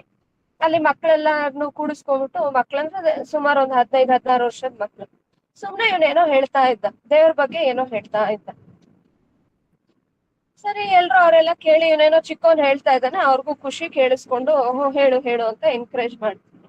ಅಷ್ಟೊತ್ತಾಗ ಅಲ್ಲಿ ಯಾರೋ ಒಬ್ರು ದೊಡ್ಡವ್ರು ಬಂದವರು ಏನ್ ಮಾಡ್ತಿದ್ಯಾ ಅಂತ ಕೇಳಿದಕ್ಕೆ ನಾನು ದೇವ್ರ ಬಗ್ಗೆ ಮಾತಾಡ್ತಾ ಇದ್ದೀನಿ, ಚರ್ಚೆ ಮಾಡ್ತಾ ಇದ್ದೀನಿ ಅಂತ. ಅದಕ್ಕೆ ಅವರು, ಓಹೋ, ನೀನ್ ದೇವ್ರ ಬಗ್ಗೆ ಚರ್ಚೆ ಮಾಡ್ತೀಯನಪ್ಪ, ನಿನಗ್ ಕಾಣಿಸದ್ನ ದೇವ್ರು ಅಂತ ಕೇಳಿದ್ರು. ಅದಕ್ಕೆ ಅವನ ತಕ್ಷಣ, ದೇವ್ರ ಹಾಗೆಲ್ಲ ಈ ಕಣ್ಣಿಗೆ ಕಾಣಿಸಲ್ಲ ಅವನು ಅಂತ ಹೇಳ್ದ. ಅದು ನಾವ್ ಹೇಳ್ಕೊಟ್ಟು ಉತ್ತರ ಅಲ್ಲ, 4 ವರ್ಷಕ್ಕೂ ಅವನ ಉತ್ತರ ಕೊಟ್ಟ. ಯಾಕೆಂತಂದ್ರೆ ಆ ಕಾನ್ಸೆಪ್ಟ್ ಮಕ್ಳಿಗೂ ಕೂಡ ಅರ್ಥ ಆಗುತ್ತೆ. ನಾವ್ ಹೇಳ್ಕೊಡೋ ರೀತಿಯಲ್ಲಿ ಹೇಳ್ಕೊಡ್ಬೇಕಷ್ಟ, ಅವ್ರಿಗೆ ಅರ್ಥ ಆಗುತ್ತೆ. ಇದು ಈಶ್ವರ ಪ್ರಣಿಧಾನ ಅಂತ ಹೇಳಿ.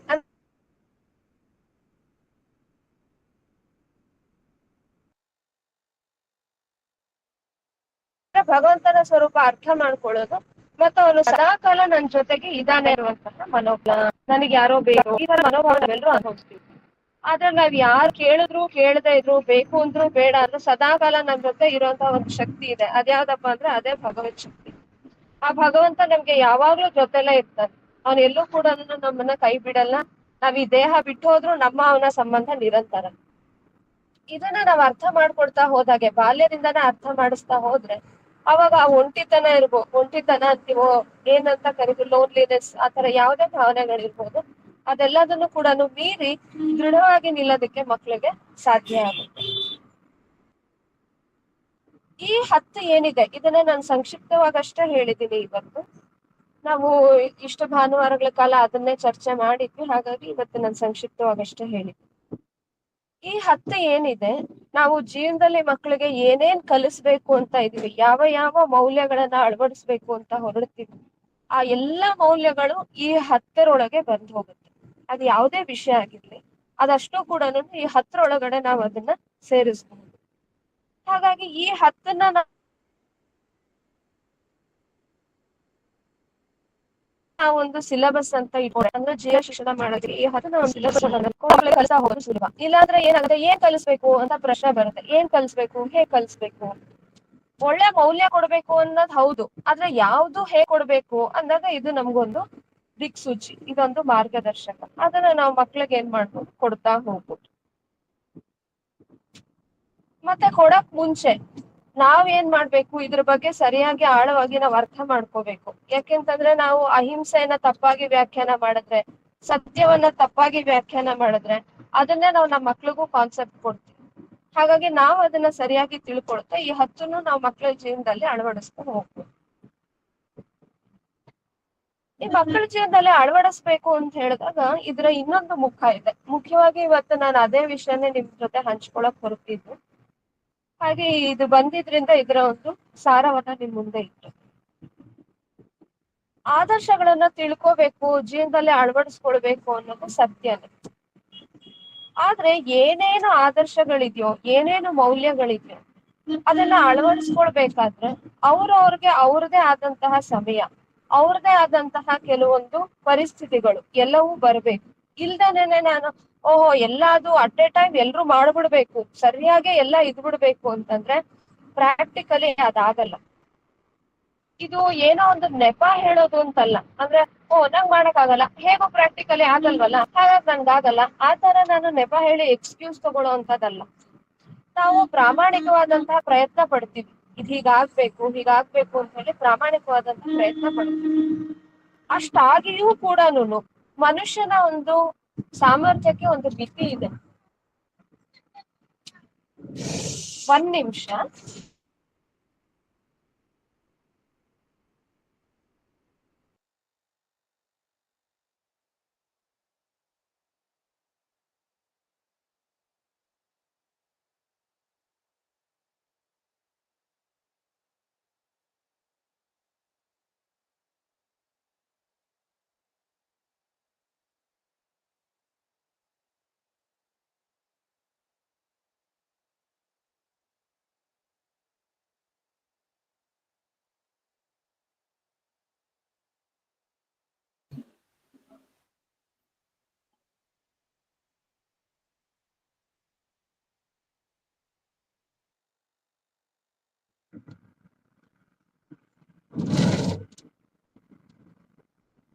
ಮನುಷ್ಯನ ಸಾಮರ್ಥ್ಯ, ಮನುಷ್ಯನ ಒಂದು ಇತಿಮಿತಿಗಳನ್ನ ನೋಡಿದಾಗ ಎಲ್ಲದನ್ನು ಒಂದೇ ಸರ್ತಿಗೆ ನಾವು ಕಲ್ತ್ಕೊಂಡ್ಬಿಡ್ತೀವಿ, ಒಂದೇ ಸರ್ತಿ ಅಡಾಪ್ಟ್ ಮಾಡ್ಕೊಂಡು ನಾವು ಪರ್ಫೆಕ್ಟ್ ಆಗೋಗ್ತೀವಿ ಅನ್ನೋಂಥ ಮನೋಭಾವ ತಪ್ಪು. ಇದೇನಾಗತ್ತೆ ಅಂದ್ರೆ ಒಂದ್ ಕಡೆ ನಮಗೆ ಸ್ಟ್ರೆಸ್ ಆಗತ್ತೆ, ನಾನು ಇಲ್ಲಿ ಪರ್ಫೆಕ್ಟ್ ಆಗಿಲ್ಲ, ಇಲ್ಲಿ ಸರಿಯಾಗಿಲ್ಲ, ಇದನ್ನೇನೋ ಮಾಡ್ತಿಲ್ಲ ಅನ್ನೋಂಥ ಒಂದು ಒತ್ತಡ ನನ್ನ ಮೇಲೆ ನನಗೆ ಆರಂಭ ಆಗುತ್ತೆ. ಮತ್ತು ಮಕ್ಕಳಿಗೆ ನಾವು ಶಿಕ್ಷಣ ಕೊಡುವಾಗ, ಮುಖ್ಯವಾಗಿ ನಾವು ಮಕ್ಕಳಿಗೆ ಮೌಲ್ಯಗಳನ್ನ ಹೇಳ್ಕೊಡುವಾಗ ಈ ಒತ್ತಡ ಅವ್ರ ಮೇಲೆ ಯಾವುದೇ ಕಾರಣಕ್ಕೂ ಕೂಡ ನಾವು ಮಾಡಬಾರ್ದು. ಅದೇನಾಗುತ್ತೆ ಅಂತಂದ್ರೆ ಕಲ್ಸೋದಾಗಲ್ಲ, ಶಿಕ್ಷಣ ಆಗಲ್ಲ, ಹೇರುವಿಕೆ ಆಗ್ತಾ ಹೋಗುತ್ತೆ. ಆ ಹೇರುವಿಕೆ ಆಗದೇ ಇರೋ ರೀತಿಯಲ್ಲಿ ಒಂದು ಬ್ಯಾಲೆನ್ಸ್ಡ್ ಆಗಿ ನಾವು ಹೇಗೆ ಮಕ್ಕಳಿಗೆ ಕಲಿಸ್ಬೇಕು, ಇದು ತುಂಬಾ ಆಳವಾಗಿ ನಾವು ನೋಡ್ಬೇಕಾದಂತ ವಿಚಾರ, ತುಂಬಾ ಸೂಕ್ಷ್ಮವಾಗಿರುವಂತ ವಿಚಾರ. ಮತ್ತೆ ಇದು ಎಲ್ಲಾ ಮಕ್ಕಳಿಗೆ ಒಂದೇನೂ ಅಲ್ಲ. ಮಕ್ಳಿಗೆ ಹೊಡಿಬಾರ್ದ, ಬೈಬಾರ್ದ, ಶಿಕ್ಷೆ ಕೊಡ್ಬಾರ್ದ, ಬೇಕು, ಅದು ಬೇಕು. ಮಕ್ಳಿಗೆ ನಿಧಾನಕ್ಕೆ ತಿಳಿ ಹೇಳೋ ಅಂತದ್ದು ಬೇಕು, ಬೇರೆ ಬೇರೆ ರೀತಿಯಲ್ಲಿ ಅನುಭವಕ್ಕೆ ಅವ್ರನ್ನ ಒಡ್ಡೋದು ಬೇಕು, ಎಲ್ಲವೂ ಬೇಕು. ಆದ್ರೆ ನಾವ್ ಅದನ್ನ ಯಾವ ರೀತಿ ಮಾಡ್ತಾ ಇದೀವಿ, ಆ ಮಗು ಮೇಲೆ ಏನ್ ಎಫೆಕ್ಟ್ ಆಗ್ತಾ ಇದೆ, ಮುಖ್ಯವಾಗಿ ಅದನ್ನ ನೋಡ್ಕೋಬೇಕಾಗತ್ತೆ. ನಾನ್ ಏನ್ ಮಾಡ್ತಾ ಇದ್ದೀನಿ ಅನ್ನೋದು ಸರಿನೋ ತಪ್ಪೋ ಅನ್ನೋದರ ಜಡ್ಜ್ಮೆಂಟು, ಸರಿನೋ ತಪ್ಪೋ ಅನ್ನೋದನ್ನ ಅರ್ಥ ಮಾಡ್ಕೊಳ್ಬೇಕಾದ್ರೆ ಆ ಮಗುವಿನ ಮೇಲೆ ಏನ್ ಪರಿಣಾಮ ಆಗ್ತಿದೆ, ಅಲ್ಲಿಂದ ನನ್ಗೆ ಏನ್ ರಿಸಲ್ಟ್ ಬರ್ತಿದೆ, ಅದನ್ನ ನಾನು ಮುಖ್ಯವಾಗಿ ನೋಡ್ಬೇಕಾಗತ್ತೆ. ನಾವ್ ಅದನ್ನ ನೋಡ್ಲಿಲ್ಲ ಅಂತಂದ್ರೆ ನಮ್ಮ ದೃಷ್ಟಿಕೋನದಿಂದ ನಮಗೇನೋ ಅನ್ನಿಸ್ ಹಾಗೆ ನಾವು ಮಾಡ್ತಾ ಹೋಗ್ತಿರ್ತೀವಿ. ಅದು ಮಕ್ಳಿಗೆ ಕೆಲವೊಂದ್ಸರ್ತಿ ಏನಾಗತ್ತೆ, ತುಂಬಾ ಸಲಿಗೆ, ಅವ್ರು ಹೇಗ್ ಬೇಕಾದ್ರೂ ಇರಬಹುದು ಅನ್ನೋಂಥ ಮೆಸೇಜು ಕೊಡ್ಬೋದು.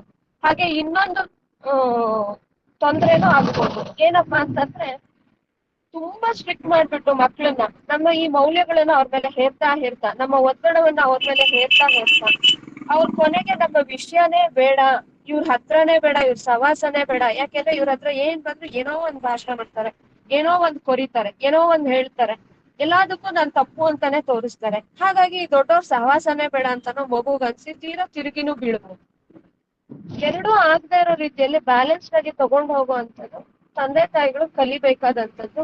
ಬರೀ ತಂದೆ ತಾಯಿಯರಲ್ಲ, ಎಲ್ಲರೂ.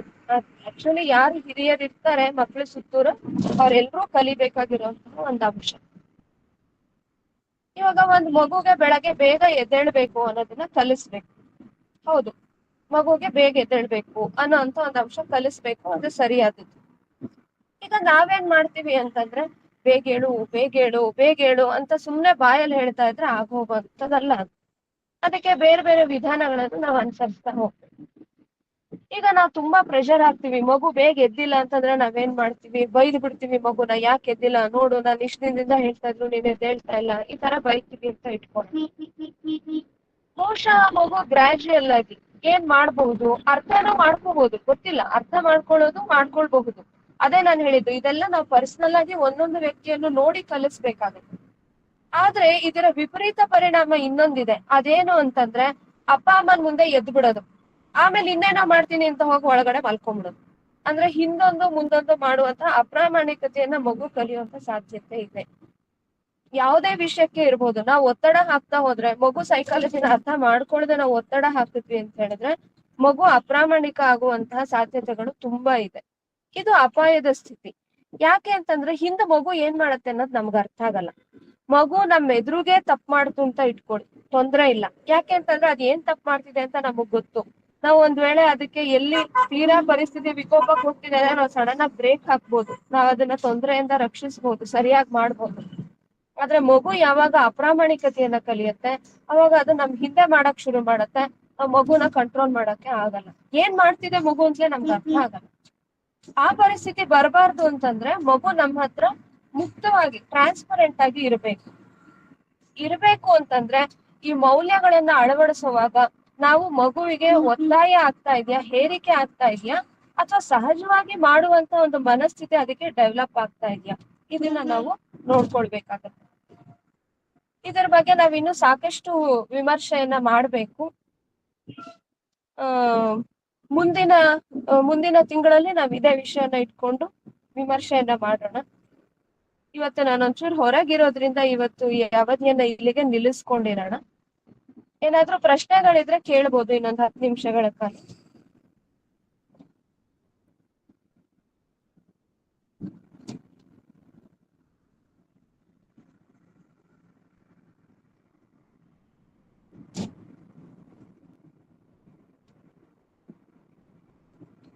ಯಾರು ಏನಾದ್ರು ಹೇಳೋದಿದ್ರೆ ಮಾತಾಡೋದಿದ್ರೆ ಮಾತಾಡಿ.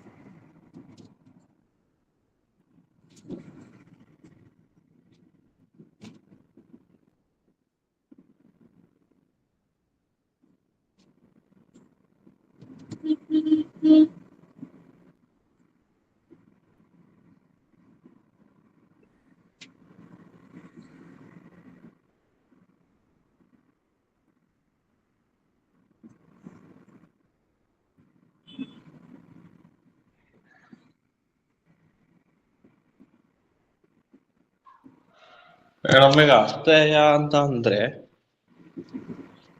ಹಾ ನಮಸ್ತೆ, ಹೇಳಿ. ಅಸ್ಥೇಯ ಅಂತ ಹೇಳಿದಾಗ ತಮ್ಮದ ಅಲ್ಲದ ವಸ್ತುವನ್ನ ತಮ್ಮದಾಗಿಸ್ಕೊಳ್ಳೋದು ಅಂತ ಅಥವಾ ವಿರುದ್ಧವಾಗಿ ಅಂತ ಹೇಳ್ತೀವಿ. ಹಾ ಈಗ ಮೇಡಮ್, ಈಗ ಉದಾಹರಣೆಗೆ ಒಬ್ಬ ವ್ಯಕ್ತಿ ಇದ್ದಾನೆ, ಅವನ ತಂದೆ ತಾಯಿ ಆಸ್ತಿಯನ್ನ ಅವನು ಇಟ್ಕೊಂಡ್ರೆ ಅದು ಅಸ್ಥೇಯಕ್ಕೆ ವಿರುದ್ಧವಾಗುತ್ತಾ? ಅಸ್ಥೇಯಕ್ಕೆ ವಿರುದ್ಧ ಅಲ್ಲ. ತಂದೆ ತಾಯಿ ಆಸ್ತಿ ಅನ್ನೋಂಥದ್ದು ಯಾವ ರೀತಿ ತಗೊಂಡಿದೀವಿ, ಯಾವ್ದನ್ನ ಆಸ್ತಿ ಅಂತ ಕನ್ಸಿಡರ್ ಮಾಡ್ತಿದೀವಿ, ಇದೆಲ್ಲದನ್ನು ನೋಡ್ಬೇಕು. ಉದಾಹರಣೆಗೆ ತಂದೆ ತಾಯಿ ಒಂದು ಮನೆ ಇದೆ ಅಂತ ಇಟ್ಕೊಳ್ಳೋಣ.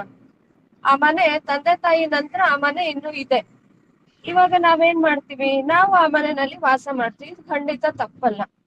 ಆದ್ರೆ ತಂದೆ ತಾಯಿ ಬದುಕಿರ್ಬೇಕಾದ್ರೆ ನೀನ್ ಹೋಗು, ನಾನ್ ಆ ಮನೆಯಲ್ಲಿ ಇರ್ತೀನಿ ಅಂತಂದ್ರೆ ತಪ್ಪು. ಅಥವಾ ಆ ಮನೆಯಲ್ಲಿ ಇರ್ಬೇಕಾದಂತ ಅಣ್ಣ ತಮ್ಮಂದ್ರೆ ಅಕ್ಕ ತಂಗಿರು ಯಾರಿದ್ದಾರೆ ಅವ್ರು ಇರ್ಕೂಡ್ದು, ನಾನ್ ಮಾತ್ರ ಆ ಮನೇಲಿ ವಾಸ ಮಾಡ್ಬೇಕು ಅನ್ನೋಂತಹ ಒಂದು ಮನಸ್ಥಿತಿ ತೋರ್ಸಿದ್ರೆ ತಪ್ಪು. ಅದಿಲ್ಲ ಅಂತಂದ್ರೆ ಖಂಡಿತ ತಗೋಬಹುದು. ಹಾಗೇನೆ ಇನ್ನೂ ಒಂದು ಭಾಗನೂ ಇದೆ. ಅಸ್ಥೇಯ ಒಂದಾದ್ರೆ ಇದ್ಯಾವುದು ಒಂದೇ ಅಲ್ಲ, ಈ 10 ಕೂಡ ಒಟ್ಟೊಟ್ಟಿಗೆ ಹೋಗುವಂಥದ್ದು. ಅಪರಿಗ್ರಹನೂ ಇದೆ. ಇವಾಗ ನಮ್ಮ ತಂದೆ ತಾಯಿಯ ಆಸ್ತಿ ಇದೆ. ನನ್ನ ತಂದೆ ತಾಯಿ ಹತ್ರ 10 ಮನೆ ಇತ್ತು. ಇವಾಗ ಅದ್ ನನಗ್ ಬಂದಿದೆ. ಈಗ ನನಗ್ 10 ಮನೆ ಅವಶ್ಯಕತೆ ಇದೆಯಾ? ನನಗಿಲ್ಲ ಅಂತ ಆದ್ರೆ ಯಾರಿಗೆ ಅವಶ್ಯಕತೆ ಇದೆ ಅದನ್ನ ಯಾವ ರೀತಿ ಸತ್ಪಾತ್ರರಿಗೆ ಅದನ್ನ ನಾನು ಕೊಡಬಹುದು, ಅಥವಾ ಯಾವ ಸತ್ಕಾರ್ಯಕ್ಕೆ ನಾನು ಅದನ್ನ ಬಳಸಬಹುದು ಅಂತಾನು ಯೋಚನೆ ಮಾಡ್ಬೇಕು. ಅದ್ ನನ್ ತಂದೆ ತಾಯಿದೆ ಆಸ್ತಿ ಇರಬಹುದು, ಆದ್ರೆ ಅದು ನನ್ನ ಅವಶ್ಯಕತೆಗಿಂತ ಹೆಚ್ಚು ಅಂತಾದ್ರೆ ಅದರ ಸದ್ಬಳಕೆ ಹೇಗ್ ಮಾಡ್ಬೇಕು ಅನ್ನೋದನ್ನು ನೋಡ್ಕೊಂಡು ನನ್ನದಷ್ಟನ್ನೇ ನಾನು ತಗೊಳ್ತೀನಿ ಅಂದ್ರೆ ಅದು ಖಂಡಿತ ಸ್ಥೇಯ ಅಲ್ಲ, ಅದು ಅಸ್ಥೇಯಕ್ಕೆ ಬರುತ್ತೆ.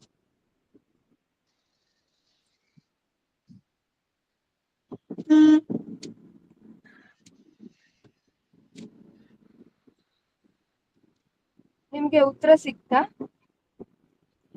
Okay madam.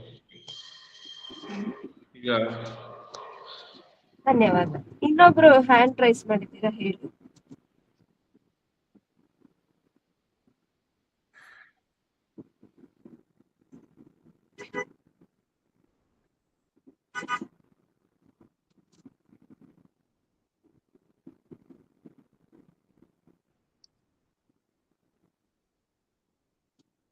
ಶಾಂತಕುಮಾರ್ ಅವರು ರೈಸ್ ಮಾಡಿದ್ದಾರೆ, ಆದ್ರೆ ಮ್ಯೂಟ್ ಅಲ್ಲಿ ಇದ್ದಾರೆ ಅವರು. ಹಾ ಹೇಳಿ ಹೇಳಿ ಶಾಂತಕುಮಾರ. ಇಲ್ಲ ಮೇಡಮ್, ತಪ್ಪಾಗಿ ಇದಾಗ್ಬಿಟ್ಟಿದೆ ಅದು ಮೋಸ್ಟ್ಲಿ. ಯಾವ್ದೋ ಹಾ ಪ್ರಶ್ನೆಗಳಿಲ್ಲ. ಹಾ ಸರಿ ಸರಿ.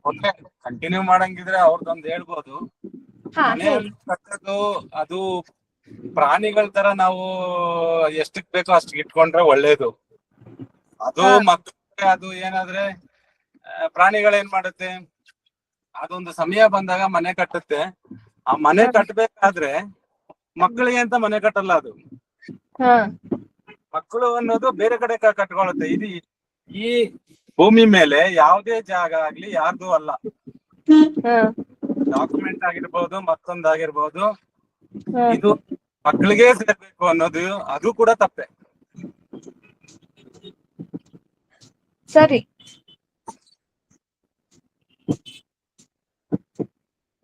ಅದೇ ನಾವಲ್ಲಿ ಅಸ್ಥೇಯ ಮತ್ತು ಅಪರಿಗ್ರಹ ಎರಡನ್ನು ಸೇರಿಸಿ ಅರ್ಥ ಮಾಡ್ಕೋಬೇಕು. ಯಾರಿಗ ಅವಶ್ಯಕತೆ ಇದೆ, ನಮ್ಗೆಷ್ಟು ಅವಶ್ಯಕತೆ ಇದೆ, ಅವಶ್ಯಕತೆ ಇಲ್ಲ, ನನ್ನ ಪರಿಶ್ರಮ ಏನಿದೆ ಇಲ್ಲ, ಇದನ್ನೆಲ್ಲ ನೋಡ್ಕೊಂಡು ಅದನ್ನ ನಾವು ನಿರ್ಧಾರ ಮಾಡ್ಬೇಕಾಗುತ್ತೆ. ಸರಿ ಇದೆ. ಹೇಳಿ ಚಂದ್ರಶೇಖರ್. ನಾನಲ್ಲ, ಬೇರೆ ಇನ್ಯಾರೋ ರೈಸ್ ಮಾಡಿದ್ದಾರೆ. ಹೌದು. ನಾನು ರೆಟ್ಟಿಲಿ ಮಾತಾಡೋದು. ಈ ಯಮ ನಿಯಮಗಳು ಕೇವಲ ಕಲ್ತು ಮಟ್ಟ ಬಿಡುವಂತ ವಸ್ತುಗಳು ಅಲ್ವೇ ಅಲ್ಲ. ಇವು ಆಜನ್ಮ ಪರ್ಯಂತ ಪ್ರತಿಯೊಬ್ಬ ಮನುಷ್ಯನು ಅವನು 80 ವರ್ಷದ ಮುದುಕ ಆಗಿದ್ರು ಕೂಡ ಪಾಲನೆ ಮಾಡಬೇಕಾದಂತ ನಿಯಮಗಳು, ಜೀವನದ ಮೌಲ್ಯಗಳು ಇವು. ಸಣ್ಣ ವಯಸ್ಸಿನಲ್ಲಿ ಕಲ್ತ್ರೆ ಅದು ಮುಂದೆ ದೊಡ್ಡವರಾಗ್ತಾ ಅದು ರೂಢಿಯಾಗಿ ಅವನ ಸ್ವಭಾವ ಆಗುತ್ತೆ. ಸೊ ಇದನ್ನ ಹೇಳ್ಕೊಡ್ಲಿಕ್ಕೆ ಪಾಠಶಾಲೆಗಳು ಇಲ್ಲ, ಯಾವುದೇ ವ್ಯವಸ್ಥೆನೂ ಸಮಾಜದಲ್ಲಿ ಇಲ್ಲ. ಇದಕ್ಕೆ ಹೇಳ್ಕೊಡ್ಬೇಕಂತ ತಂದೆ ತಾಯಿಗಳಿಗೂ ಸಮಯದ ಅಭಾವ. ಈ ತರ ಇರ್ಬೇಕಾದ್ರೆ ಇವನ್ನ ಹೇಳ್ಕೊಡೋರು ಯಾರು, ಎಲ್ಲಿ ಕಲಿಬೇಕು ಅನ್ನೋದೇ ದೊಡ್ಡ ಪ್ರಶ್ನೆ. ಇದು ಬಾಲ್ಯದಿಂದನೇ ಕಲಿಸ್ಬೇಕಾದ್ದು. ಹೌದು. ಹೇಳ್ಕೊಡೋರು ಯಾರು ಅಂದಾಗ ಅಲ್ಲಿ ನಿರ್ವಿವಾದವಾಗಿ ಮನೆಯಲ್ಲಿ ಇರೋಂಥವ್ರೆ ತಂದೆ ತಾಯಿಗಳು. ಮನೆಯಲ್ಲಿ ಯಾರು ಹಿರಿಯರಿದ್ದೀವಿ ಖಂಡಿತ ನಾವೇ ಹೇಳ್ಕೊಡ್ಬೇಕು. ಮತ್ತೆ ನೀವ್ ಹೇಳಿದ್ದು ಸರಿ, ಇದು ಒಂದ್ಸರ್ತಿ ಕೇಳಿ ಬಿಡೋ ಅಂತ ವಿಷಯ ಅಲ್ಲ. ಇದನ್ನ ನಾವು ಅಳವಡಿಸ್ಕೊಳಕ್ ಹೊರಟ್ರೆ 16 ಪ್ರಶ್ನೆ ಬರುತ್ತೆ.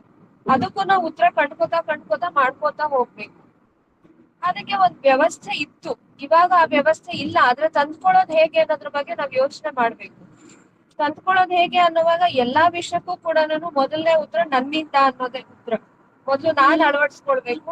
ನನ್ ಪಕ್ಕ ಇರೋರ್ಗೆ ನನ್ನಿಂದ ಎಷ್ಟು ಸಾಧ್ಯವೋ ಅಷ್ಟನ್ನ ನಾನು ಕೊಡ್ತಾ ಹೋಗ್ಬೇಕು, ನನ್ನ ಕುಟುಂಬಕ್ಕೆ ಕೊಡ್ತಾ ಹೋಗ್ಬೇಕು. ಅದ್ರ ಮುಖಾಂತರನೇ ನಾವ್ ಮೇಲ್ ತರ್ಬೇಕು. ಆದ್ರೆ ಇದಕ್ಕೊಂದ್ ವ್ಯವಸ್ಥೆ ಇತ್ತು, ತುಂಬಾ ಚೆನ್ನಾಗಿದ್ದಂತ ವ್ಯವಸ್ಥೆ. ಏನದು ವ್ಯವಸ್ಥೆ ಅಂತಂದ್ರೆ, ಮಗು ಚಿಕ್ಕದಿದ್ದಾಗ ಅಂದ್ರೆ 8 ವರ್ಷದ ಒಳಗಿದ್ದಾಗ ಬಾಲ್ಯ ಅಂತ ಕರೀತಾರೆ. ಆ ಬಾಲ್ಯಾವಸ್ಥೆಯಲ್ಲಿ ಮಗುಗೆ ಶಿಕ್ಷಣ ಮನೆಯಲ್ಲೇ ಆಗ್ಬೇಕು. ತಂದೆ ತಾಯಿಗಳು ಮನೇಲಿರುವಂತವ್ರು ಯಾರು ಅವ್ರು ಅದಕ್ಕೆ ಆ ಶಿಕ್ಷಣವನ್ನ ಕೊಡ್ತಾರೆ.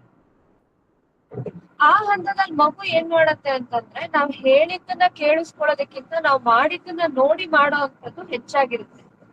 ಪ್ರಶ್ನೆ ಕೇಳಿದ್ರು ಕೂಡ ಅದು ತುಂಬಾ ತೀವ್ರವಾಗಿ ನಮ್ಗೆ ವಿರೋಧ ಬರೋ ತರ ಪ್ರಶ್ನೆ ಕೇಳೋ ಸ್ಥಿತಿಯಲ್ಲಿ ಮಕ್ಳು ಇರಲ್ಲ ಆ ಹಂತದಲ್ಲಿ. ಆದ್ರೆ 8-10 ವರ್ಷಗಳು ದಾಟಿದ ನಂತರ ಏನಾಗತ್ತೆ ಅಂತಂದ್ರೆ, ಮಕ್ಳು ಇದನ್ನ ಹೀಗೆ ಯಾಕೆ ಮಾಡ್ಬೇಕು, ನನಗಿಷ್ಟ ಬಂದಾಗ ಯಾಕೆ ಮಾಡ್ಬಾರ್ದು, ನೀನ್ ಹೇಳಿದ್ದೆ ಮಾಡ್ಬೇಕಾ, ಈ ತರ ಪ್ರಶ್ನೆಗಳನ್ನ ಮತ್ತು ಅದರಲ್ಲಿ ತರ್ಕ ಹುಡ್ಕೋದಿಕ್ಕೆ, ಅವ್ರು ಅದರಲ್ಲಿ ಲಾಜಿಕ್ ಹುಡ್ಕೋದಿಕ್ಕೆ ಹೆಚ್ಚಿನ ಪ್ರಯತ್ನ ಮಾಡ್ತಾ ಹೋಗ್ತಾರೆ. ಆ ಹಂತದಲ್ಲಿ ಮಕ್ಕಳು ಸರಿಯಾದಂತಹ ಒಬ್ಬ ಆಚಾರ್ಯರ ಕೈ ಕೆಳಗಡೆ ಅಧ್ಯಯನ ಮಾಡ್ಬೇಕು. ಅವಾಗ ಏನಾಗುತ್ತೆ ಅಂದ್ರೆ ಈ ಪ್ರಶ್ನೆಗಳಿಗೆ ಅವ್ರು ಉತ್ತರ ಕಂಡುಕೊಳ್ತಾ ಹೋಗ್ತಾರೆ. ಈ ಯಮ ನಿಯಮಗಳನ್ನ ಹೇಗೆ ಜೀವನದಲ್ಲಿ ಅಳವಡಿಸ್ಕೋಬೇಕು, ಯಾಕೆ ಅಳವಡಿಸ್ಕೊಳ್ಬೇಕು ಅನ್ನುವಂತಹ ಲಾಜಿಕ್ ನ ಅರ್ಥ ಮಾಡ್ಕೊತಾ ಹೋಗ್ತಾರೆ. ಬಾಲ್ಯದಲ್ಲಿ ಅಭ್ಯಾಸ, ಬರೀ ಅಭ್ಯಾಸ ಇರುತ್ತೆ, ಅಲ್ಲಿ ಲಾಜಿಕ್ ಅನಾಲಿಸಿಸ್ ಇರಲ್ಲ. ಆದ್ರೆ ಬೆಳೀತಾ ಬೆಳೀತಾ ಅನಾಲಿಸಿಸ್ ಬರೋದಕ್ಕೆ ಶುರುವಾಗುತ್ತೆ. ಅದಾದ್ಮೇಲೆ ಆಚಾರ್ಯರ ಹತ್ರ ಕಲ್ತಾದ್ಮೇಲಿಂದ ಹೊರಗ್ ಬಂದು ನಾವೇ ನಮ್ಮ ಜೀವನವನ್ನ ನಡೆಸೋದಕ್ಕೆ ಪ್ರಾರಂಭ ಮಾಡ್ತೀವಿ. ಆ ಹಂತದಲ್ಲಿ ಏನಾಗತ್ತೆ ಅಂತಂದ್ರೆ ಅನುಭವ ಆಗೋದಿಕ್ಕೆ ಆರಂಭ ಆಗತ್ತೆ. ನಾವು ಅಭ್ಯಾಸ ಮಾಡ್ಕೊಂಡಿದ್ವಿ, ಆಮೇಲಿಂದ ಏನಾಯ್ತು, ನಾವ್ ಅದ್ರ ಬಗ್ಗೆ ಅನಾಲಿಸಿಸ್ ನ ಹುಡುಕಿದ್ವಿ. ಅದಾದ ನಂತರ ಈಗ ನೇರ ನಮಗೆ ಅದು ಅನುಭವಕ್ಕೆ ಬರ್ತಾ ಇದೆ. ಅವಾಗ ನಮ್ಗೆ ಸಾಧಕ ಬಾಧಕಗಳು ಗೊತ್ತಾಗೋದಿಕ್ಕೆ ಶುರು ಆಗುತ್ತೆ. ಓಹೋ ಇದನ್ನ ಎಷ್ಟ್ ಮಾಡಿದ್ರೆ ಎಲ್ ತೊಂದ್ರೆ ಆಗತ್ತೆ, ಯಾವ ತರ ಅಳವಡಿಸ್ಕೋಬೇಕು, ಯಾವ ತರ ಅಳವಡಿಸ್ಕೊಳ್ಬಾರ್ದು, ಒಂಚೂರ್ ಈ ಕಡೆ ಹೋದ್ರೆ ಸತ್ಯ ಅಂತ ಹೇಳ್ಬಿಟ್ಟು ಎಲ್ಲಾದನ್ನು ಎಲ್ರಿಗೂ ಹೇಳ್ತಾ ಹೋದ್ರೆ ಏನಾಗತ್ತೆ, ನಾನ್ ತುಂಬಾ ಪ್ರಾಮಾಣಿಕ ಮನುಷ್ಯಪ್ಪ ಅಂತ ಹೇಳಿ ಎಲ್ಲಾದನ್ನು ಎಲ್ರಿಗೂ ಹೇಳಿದ್ರೆ ಹಾಗಾಗಲ್ಲ. ಅವಾಗ ನಾನು ಎಲ್ಲಿ ಎಷ್ಟ್ ಹೇಳ್ಬೇಕು ಎಷ್ಟ್ ಹೇಳ್ಬಾರ್ದು, ಇದು ಸತ್ಯನೋ ಅಲ್ವೋ, ಈ ತರ ಗೊಂದಲಗಳು ಪ್ರಾಕ್ಟಿಕಲ್ ಆಗಿ ಅಳವಡಿಸುವಾಗ ಆಗುವಂತಹ ಸಂಶಯಗಳು ಎಲ್ಲವೂ ಕೂಡ ಎದುರಿಗೆ ಬರುತ್ತೆ. ಇದನ್ನ ನಿವಾರಣೆ ಮಾಡೋದಕ್ಕೆ ಯಾರು ಇರ್ತಾರೆ ಅಂತಂದ್ರೆ ಅದಕ್ಕಿರೋ ಅಂತದ್ದೇ ಸನ್ಯಾಸಾಶ್ರಮ, ಸನ್ಯಾಸಿಗಳಿರೋದೇ ಅದಕ್ಕೆ. ಅವರು ಜೀವನದ ಎಲ್ಲಾ ಅನುಭವ ಪಡೆದು ಸರಿಯಾದಂತಹ ಸ್ಥಿತಿಗೆ ಹೋಗಿ ಓಹೋ ಹೇಗೆ ಜೀವನದಲ್ಲಿ ಇದನ್ನ ಅಳವಡಿಸ್ಕೊಳ್ಬೇಕು ಅನ್ನೋದನ್ನ ಅರ್ಥ ಮಾಡ್ಕೊಂಡವ್ರಾಗಿ ಅವ್ರದ್ ಕರ್ತವ್ಯ ಏನು ಅಂತಂದ್ರೆ ಒಂದ್ ಕಡೆ ಇರದೆ ಎಲ್ಲಾ ಕಡೆಗೂ ಓಡಾಡ್ತಾ ಯಾರು ಈ ರೀತಿ ಗೊಂದಲದಲ್ಲಿ ಇರ್ತಾರೆ ಅವರಿಗೆ ಸರಿಯಾದಂತ ಮಾರ್ಗದರ್ಶನ ಮಾಡೋದು, ಇದು ಸನ್ಯಾಸಿಗಳ ಕರ್ತವ್ಯ. ಈ ಒಂದು ಕೋಆರ್ಡಿನೇಷನ್ ಸಮಾಜದಲ್ಲಿ ಇರ್ಬೇಕಾಗಿತ್ತು ಅಂತಂದ್ರೆ ಯಾರು ಕಲಿತಾ ಇರ್ತಾರೆ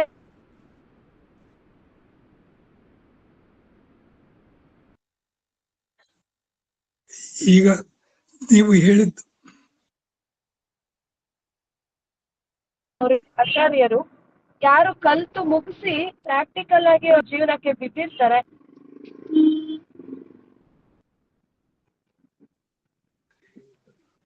ಈಗ ನೀವು ಹೇಳಿದ ವ್ಯವಸ್ಥೆಗಳು ಅದನ್ನ ಅರ್ಥ ಆಯ್ತು. ಪ್ರತಿಯೊಂದು ಸ್ಟೇಜ್ ಅಲ್ಲಿ ಈಗ ಬಾಲಾವಸ್ಥೆಯಲ್ಲಿ 8 ವರ್ಷದವರೆಗೆ ಅದನ್ನ ಹೇಳ್ಕೊಡ್ಲಿಕ್ಕೆ ಬೇಕಾಗುತ್ತೆ. ಈಗ ಆ ಹೇಳ್ಕೊಡುವ ವ್ಯವಸ್ಥೆ ಬಾಲವಾಡಿ ಈಗ ಕಿಂಡರ್ ಗಾರ್ಡನ್ ಅಂತ ಮಾಡಿದ್ದಾರೆ, ಅಲ್ಲಿ ಏನು ಹೇಳ್ಕೊಡೋದಿಲ್ಲ, ಅಸಹ್ಯವಾಗಿ ವ್ಯವಸ್ಥೆಗಳನ್ನು ಹೇಳ್ಕೊಡ್ತಾರೆ. ಅದು ಜೀವನದಲ್ಲಿ ಉಪಯೋಗ ಆಗುತ್ತೇನೋ ಎಲ್ಲೋ ಗೊತ್ತಿಲ್ಲ, ಒಂದು ಮೌಲ್ಯನೂ ಹೇಳ್ಕೊಡೋಲ್ಲ. ಅದಕ್ಕೆ ಈ ಮುಖ್ಯವಾಗಿ ಸಮಾಜದಲ್ಲಿ ಚೇಂಜ್ ಆಗ್ಬೇಕಾಗಿರೋದು ಬಾಲ ಶಿಕ್ಷಣ. ಈ ಬಾಲ ಶಿಕ್ಷಣ ಆಗಿಂದೆ ಅವನು ಒಂದು ಬೇಸ್ ಬೀಳುತ್ತೆ. ಆವಾಗ ಸೆಕೆಂಡ್ ಸ್ಟೇಜ್ ಅಲ್ಲಿ ಅವ್ನು ಕ್ವಶನ್ ಮಾಡ್ಲಿಕ್ಕೆ ಶುರು ಮಾಡ್ತಾನೆ. ಆವಾಗ ಅವನಿಗೆ ಸರಿಯಾದ ಸ್ವಾಧ್ಯಾಯ ಮಾಡ್ಲಿಕ್ಕೆ ಅವಕಾಶ ಮಾಡಿಕೊಟ್ರೆ ಅವನು ಕಲಿತಾ ಹೋಗ್ತಾನೆ. ಕಲಿತಾ ಹೋಗಿದ ನಂತರ ಮುಂದೆ ಅವನು ಇನ್ನೊಂದು ಸ್ಟೇಜ್ಗೆ ಹೋದಾಗ ತನ್ನಲ್ಲಿ ಅಳವಡಿಸ್ಕೋಬೇಕಾದ್ರೆ ತಾನೇ ತಪ್ಪು ಮಾಡ್ತಾನೆ, ಹೇಳೋದೊಂದು ಮಾಡೋದೊಂದು ಅನ್ನೋ ಅನುಭವ ಬರ್ತಾ ಹೋದಾಗ ಆ ವ್ಯಕ್ತಿಯಲ್ಲಿ ಸುಧಾರಣೆ ಆಗ್ತಾ ಹೋಗುತ್ತೆ. ಹೀಗೆ ಬಸ್ಟ್ ಬೇಸಿಕ್ ಆಗಿ ಸೆಕೆಂಡ್ ಥರ್ಡ್ ಸ್ಟೇಜ್ ಅವೆಲ್ಲ ಅವರವರೇ ಮಾಡ್ಬೇಕಾದಂತ ಕೆಲಸಗಳು. ಆದ್ರೆ ಪ್ರೆಸೆಂಟ್ಲಿ ವಾಟ್ ಇಸ್ ರಿಕ್ವೈರ್ಡ್ ಅಂತಂದ್ರೆ ಬಾಲ ಶಿಕ್ಷಣಕ್ಕೆ ಬೇಕಾದ ವ್ಯವಸ್ಥೆಗಳನ್ನು ಸರ್ಕಾರನೋ ಸಮಾಜನೋ ಯಾವ್ದಾದ್ರೂ ಮಾಡ್ಲೇಬೇಕಾಗುತ್ತೆ ಅಂತ ನನ್ನ ಅಭಿಪ್ರಾಯ.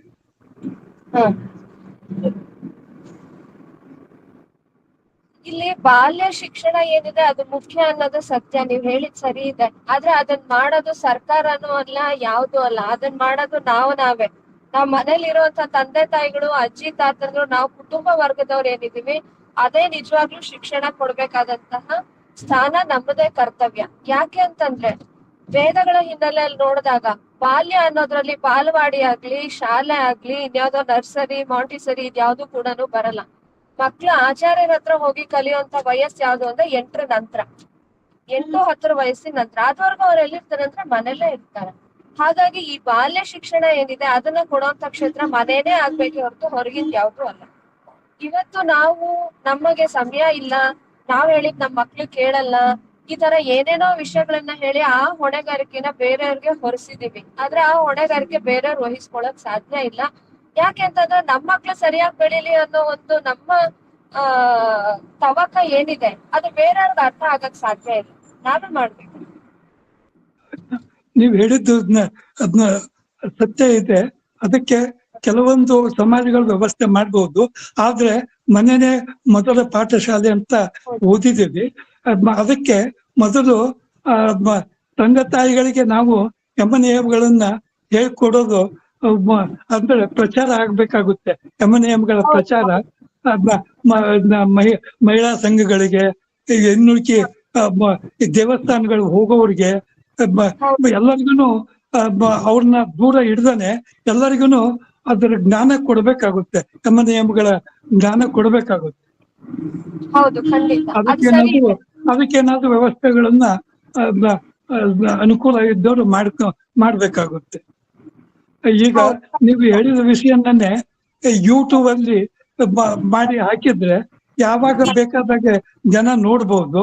ಅದೇ ತರ ಫೇಸ್ಬುಕ್ ಅಲ್ಲಿ ಅಥವಾ ಯೂಟ್ಯೂಬ್ ಅಲ್ಲಿ ಈ ತರದ ವಿಚಾರಗಳನ್ನ ಹಾಕೋದ್ರಿಂದ ಯಾವಾಗ ಬೇಕಾದಾಗ ಯಾರು ಬೇಕಾದ್ರೂ ನೋಡಿ ಒಂದ್ ಸ್ವಲ್ಪ ಅವರಲ್ಲಿ ಪರಿವರ್ತನೆ ಬರ್ಬಹುದು.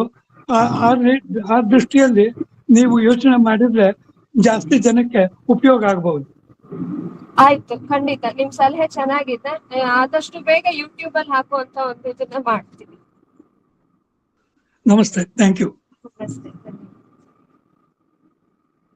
ಗುರು ಅನ್ನೋರು ಹ್ಯಾಂಡ್ ರೈಸ್ ಮಾಡಿದ್ರೆ.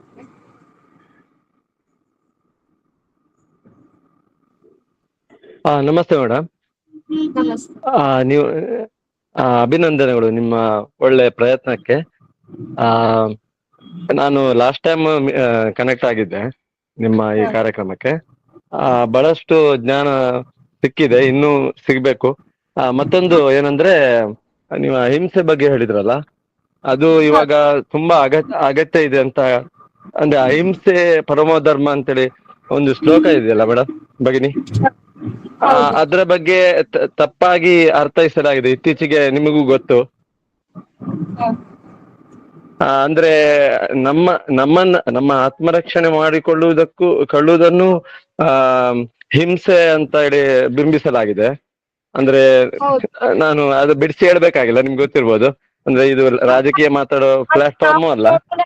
ಆಗ್ತಿದೀವಿ ಅಂತಂದ್ರೆ ಶೋಷಣೆ ವಿರುದ್ಧ ತಿರುಗಿ ಬೀಳೋದು ಕೂಡ ಹಿಂಸೆ ಅಂತ, ಹಾಗಲ್ಲ. ಹೌದು ಹೌದು, ಅದ್ರ ಬಗ್ಗೆ ನಮ್ಮ ಇವಾಗಿನ ಪೀಳಿಗೆಗೆ ಸರಿಯಾಗಿ ಬಿಡಿಸಿ ಹೇಳುವ ಅಗತ್ಯ ತುಂಬಾ ಇದೆ ಅಂತೇಳಿ ನನ್ನ ಅಭಿಪ್ರಾಯ ಅಷ್ಟೇ. ಹೌದು, ಖಂಡಿತ. ಈಗ ನಾವ್ಯಾರು ಇದನ್ನ ತಿಳ್ಕೊಂಡು ನಾವ್ ಇನ್ನಷ್ಟು ಜನರಿಗೆ ಇದನ್ನ ಹೇಳೋಂತ ಪ್ರಯತ್ನ ಮಾಡ್ಬೇಕು. ಯಾಕೆ ಅಂತಂದ್ರೆ ಅಹಿಂಸೆ ಅನ್ನೋದ್ರ ಅರ್ಥನ ನಾವು ಸಾಕಷ್ಟು ಕಾಲಗಳಿಂದ ಒಂದು ಮುಖ ಮಾತ್ರ ನೋಡ್ತಾ ಬರ್ತೀವಿ. ಏನು ಅಂದ್ರೆ ನನ್ನಿಂದ ಬೇರೆಯವ್ರಿಗೆ ಹಿಂಸೆ ಆಗ್ಬಾರ್ದು ಅಂತ. ಹಾಗೆ ನನಗೆ ಹಿಂಸೆ ಆಗ್ತಾ ಇದೆ, ಅಥವಾ ಸಮಾಜದಲ್ಲಿ ಯಾವ್ದೋ ಒಂದು ಸಮುದಾಯಕ್ಕೆ ಹಿಂಸೆ ಆಗ್ತಾ ಇದೆ, ಒಂದು ಸಮುದಾಯವನ್ನ ಶೋಷಣೆಗೆ ಒಳಪಡಿಸ್ತಾ ಇದ್ದಾರೆ ಅಂತಂದ್ರೆ ಅದ್ರ ವಿರುದ್ಧ ದನಿ ಎತ್ತಿ ಅದನ್ನ ಸರಿ ಮಾಡೋದು ಕೂಡ ಅಹಿಂಸೆಯೇ. ಅದು ಶ್ಲೋಕ ಇದೆಯಲ್ಲ ಭಗಿನಿ, ಅದು ಅಹಿಂಸೋ ಪರಮ ಧರ್ಮ ಮತ್ತೆ ಏನು ತಥೈವಚ ಅಂತ ಇದೆಯಲ್ಲ ಮೇಡಮ್, ಅದ್ರ ಅರ್ಥ ಬಿಡಿಸಿ ಹೇಳ್ಬೋದಾ ಮೇಡಮ್? ಆ ಶ್ಲೋಕದ ಮಾಹಿತಿ ನನ್ಗಿಲ್ಲ. ನೀವು ಪೂರ್ತಿ ಶ್ಲೋಕ ಹೇಳಿದ್ರೆ ನಾನು ಬಿಡಿಸಿ ಅರ್ಥ ಹೇಳ್ಬೋದು. ಅಹಿಂಸಾ ಪರಮೋ ಧರ್ಮ ಅಂತ ಒಂದು ವಾಕ್ಯ ಕೇಳಿದ್ದೀನಿ ನಾನು ಮಾತ್ರ. ಹಾ, ನಾನು ಇನ್ನೊಮ್ಮೆ ಹೇಳ್ತೀನಿ. ಆಯ್ತು, ಒಂದ್ ಕೆಲ್ಸ ಮಾಡಿ, ನೀವು ಅದನ್ನ ನನಗೆ ಕಳಿಸ್ಕೊಡಿ, ನಾನು ಅದನ್ನ ನೋಡಿ ಮುಂದಿನ ವಾರ ನಿಮ್ಗೆ ಹೇಳ್ತೀನಿ. ಆತರ ಶ್ಲೋಕ ಯಾವ್ದಾದ್ರು ಇದ್ರೆ ಏನು ಅದ್ರ ಅರ್ಥ ಏನು ಅಂತ ನೋಡಿ ಹೇಳೋಣ. ಅದ್ರ ಅರ್ಥ ಚೆನ್ನಾಗಿದ್ರೆ ತಿಳ್ಕೊಳ್ಬೋದು. ಖಂಡಿತ ನಾನು ವಾಟ್ಸಪ್ ಅಲ್ಲಿ ಹಾಕ್ತೀನಿ. ಓಕೆ, ಆಯ್ತು, ಓಕೆ, ಥ್ಯಾಂಕ್ ಯು.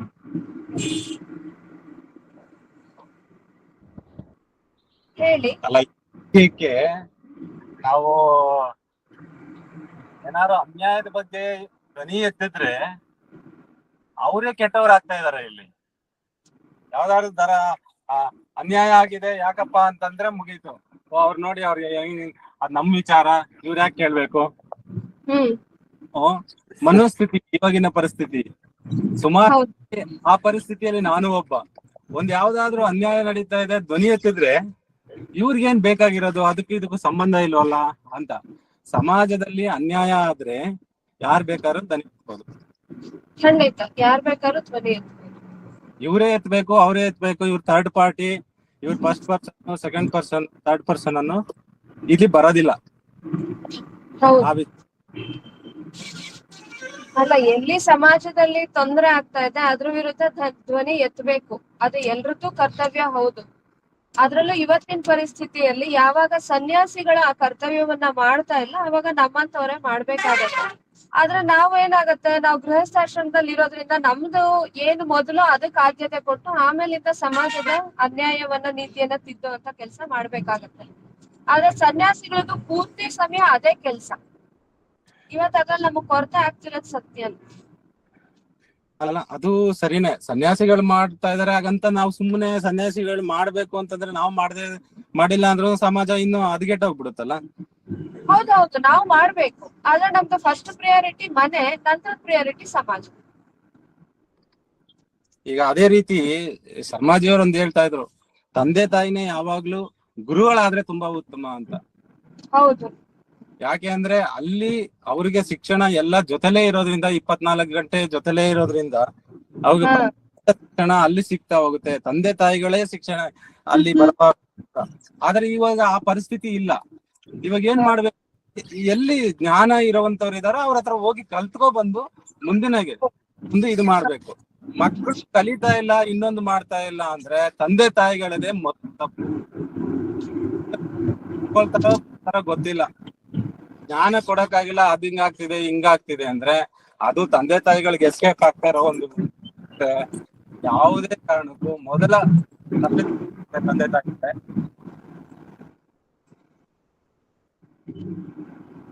ಸರಿ ಇದೆ ನೀವ್ ಹೇಳಿದ್ದು. ಇವತ್ತು ಶಿಕ್ಷಣ ಮಕ್ಳಿಗಲ್ಲ, ಮೊದ್ಲು ತಂದೆ ತಾಯಿಗಳಿಗೆ ಬೇಕಾಗಿದೆ ಶಿಕ್ಷಣ. ಅವಾಗ ಮಕ್ಳಿಗೆ ತನ್ನಿಂದ ತಾನೇ ಸಿಗುತ್ತೆ.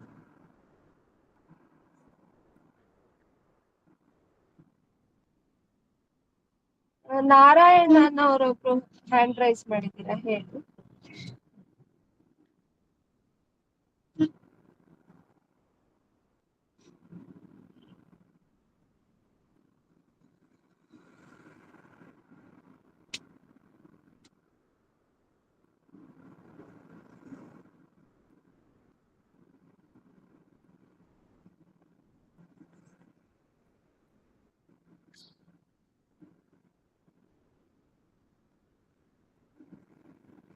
ಅಕಸ್ಮಾತ್ ಆಗಿರ್ಬೋದು ಅವ್ರು. ಆಯ್ತು, ನಾವು ಇವತ್ತಿನ ಚರ್ಚೆನ ಇಲ್ಲಿಗೆ ನಿಲ್ಲಿಸ್ಕೊಂಡಿರೋಣ. ಮತ್ತೆ ಮುಂದಿನ 4ನೇ ಭಾನುವಾರ ಇದೇ ವಿಷಯನ ನಾವು ಕಂಟಿನ್ಯೂ ಮಾಡೋಣ. ಆದ್ರೆ ನಮ್ಮ ವೇದಗಳ ಹಿನ್ನೆಲೆಯಲ್ಲಿ ಇತರ ವಿಷಯಗಳನ್ನ ನಾವೇನ್ ಚರ್ಚೆ ಮಾಡ್ತಿದ್ವಿ ಅದು ಮುಂದಿನ ಭಾನುವಾರಗಳಲ್ಲೂ ಇರುತ್ತೆ. ನಾವೆಲ್ಲರೂ ಕೂಡ ಹೀಗೆ ಪಾಲ್ಗೊಂಡು ವೇದಗಳ ವಿಷಯನ ಇನ್ನಷ್ಟು ತಿಳ್ಕೊಳ್ತಾ ಅಳವಡಿಸ್ಕೊಳ್ತಾ ಮುಂದೆ ಹೋಗೋಣ. ಪಾಲ್ಗೊಂಡ ನಿಮ್ಮೆಲ್ರಿಗೂ ಕೂಡ ನನ್ನ ಧನ್ಯವಾದ. ಒಬ್ರು ಕೇಳಿದ್ದಾರೆ ಇದು ಮತ್ತೆ ಯಾವಾಗಿರುತ್ತೆ ಅಂತ. ಪ್ರತಿ ಭಾನುವಾರ 11 ಗಂಟೆಯಿಂದ 12:30. ಕೆಲವೊಮ್ಮೆ ಚರ್ಚೆ ಮುಂದೆ ಹೋದ್ರೆ 1 ಗಂಟೆವರೆಗೂ ಆಗತ್ತೆ. 11 ಗಂಟೆಯಿಂದ ಆರಂಭ ಆಗತ್ತೆ. ಇದು ನೀವು ಗ್ರೂಪ್ ಅಲ್ಲಿ ಇದೀರಾ? ನೀವ್ ಯಾರು ಮೆಸೇಜ್ ಹಾಕ್ತಿರಿ ಗೊತ್ತಾಗಿಲ್ಲ. ನೀವು ಗ್ರೂಪ್ ಅಲ್ಲಿ ಇಲ್ಲ ಅಂದ್ರೆ ದಯವಿಟ್ಟು ನನ್ಗೆ ಪರ್ಸನಲ್ ಮೆಸೇಜ್ ಹಾಕಿ ನಿಮ್ಮ ನಂಬರ್ನ ಕಳಿಸಿ, ನಾನು ನಿಮ್ನ ಗ್ರೂಪ್ ಜಾಯಿನ್ ಮಾಡ್ತೀನಿ. ಅವಾಗ ಕ್ಲಾಸ್ ಟೈಮಿಂಗ್ಸ್ ಲಿಂಕು ಎಲ್ಲದೂ ಕೂಡ ನಿಮ್ಗೆ ಪ್ರತಿ ಭಾನುವಾರನೂ ಸಿಗತ್ತೆ, ಗ್ರೂಪ್ ಅಲ್ಲಿ ಬರುತ್ತೆ. ಅಥವಾ ನೀವು ಗ್ರೂಪ್ ಅಲ್ಲಿ ಇರೋರು ಯಾರಿಗಾದ್ರೂ ನೀವು ಮೆಸೇಜ್ ಹಾಕ್ಬೋದು, ಪರ್ಸನಲ್ ಮೆಸೇಜ್ ಹಾಕ್ಬೋದು, ಅವ್ರು ನಿಮ್ಮನ್ನ ಗ್ರೂಪ್ ಆಡ್ ಮಾಡುತ್ತಾರೆ. ನಮಸ್ತೆ ಅಮ್ಮ. ಒಂದೊಂದು ಹಾ ಹೇಳಿ. ಇದೊಂದು ಸ್ವಲ್ಪ ಗ್ಯಾಪ್ ಆಗೋಯ್ತು, ಯಾಕೆ ಅಂತ ಕೇಳ್ಬೋದಿತ್ತ? ಅಂದ್ರೆ ಸ್ವಲ್ಪ ಜೂನ್ ಸ್ಟಾರ್ಟ್ ಆಯ್ತಲ್ಲ, ಸ್ವಲ್ಪ ಗ್ಯಾಪ್ ಇತ್ತು. ಸಂಡೇ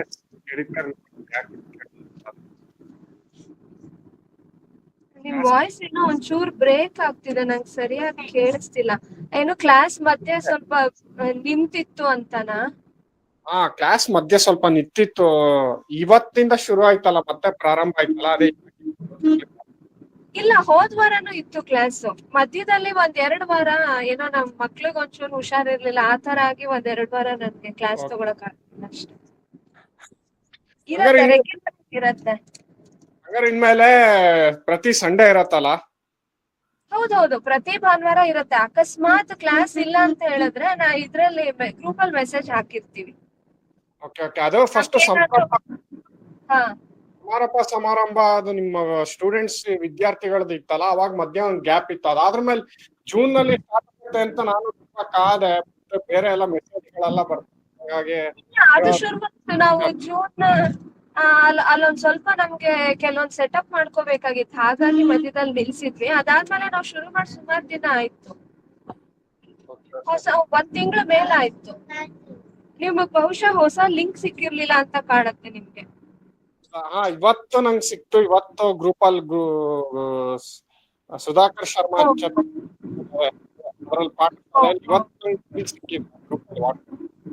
ಹಾ, ಸರಿ.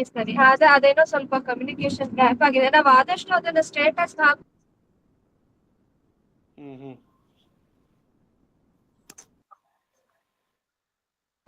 ಎಲ್ಲಾ ಕಡೆನೂ ಕೆಲವ್ರಿಗೆ ಮಿಸ್ ಆಗಿರ್ಬೋದು. ಇಲ್ಲಿ ನಿಮ್ಗೆ ರೆಕಾರ್ಡಿಂಗ್ ಎಲ್ಲ ಎಲ್ಲಿ ನೋಡ್ಬೋದು? ಇದು ಇದೇ ಗ್ರೂಪ್ ಅಲ್ಲೇ ಬರುತ್ತೆ. ಶರ್ಮಾಜಿ ವೇದಿಕ್ ಕ್ಲಾಸ್ ಅಂತ ಗ್ರೂಪ್ ಇದೆಯಲ್ಲ, ಅದ್ರಲ್ಲೇ ಬರುತ್ತೆ ನಿಮ್ಗೆ. ಅದು ಯೂಟ್ಯೂಬ್ ಅಲ್ಲಿ ಇಲ್ಲ ಅಲ್ಲ?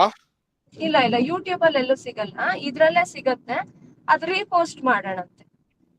ಹಿಂದಿಂದೆಲ್ಲ ನಾನು ನೋಡಿದ್ದು, ನಾನು ಅಟೆಂಡ್ ಮಾಡಿದ್ದೆಲ್ಲ ಇರತ್ತಲ್ಲ ವಿಡಿಯೋ, ನಾನು ಅದು ಇಲ್ಲಿ ತನಕ ಹೋಗಿ ನೋಡಕ್ ಆಗ್ಲಿಲ್ಲ. ಇಲ್ಲ 1 ತಿಂಗಳು ಹಿಂದಿಂದ ಮಾತ್ರ ಸಿಗತ್ತೆ ನಿಮ್ಗೆ. ಅದಕ್ ಹಿಂದಿಂದ ನನ್ನ ಹತ್ರ ಇಲ್ಲ. 1 ತಿಂಗಳು ಹಿಂದಿಂದ ನಾನು ನಿಮಗ್ ಕಳಿಸ್ಕೊಡ್ತೀನಿ. ಸರಿ ಸರಿ ಸರಿ.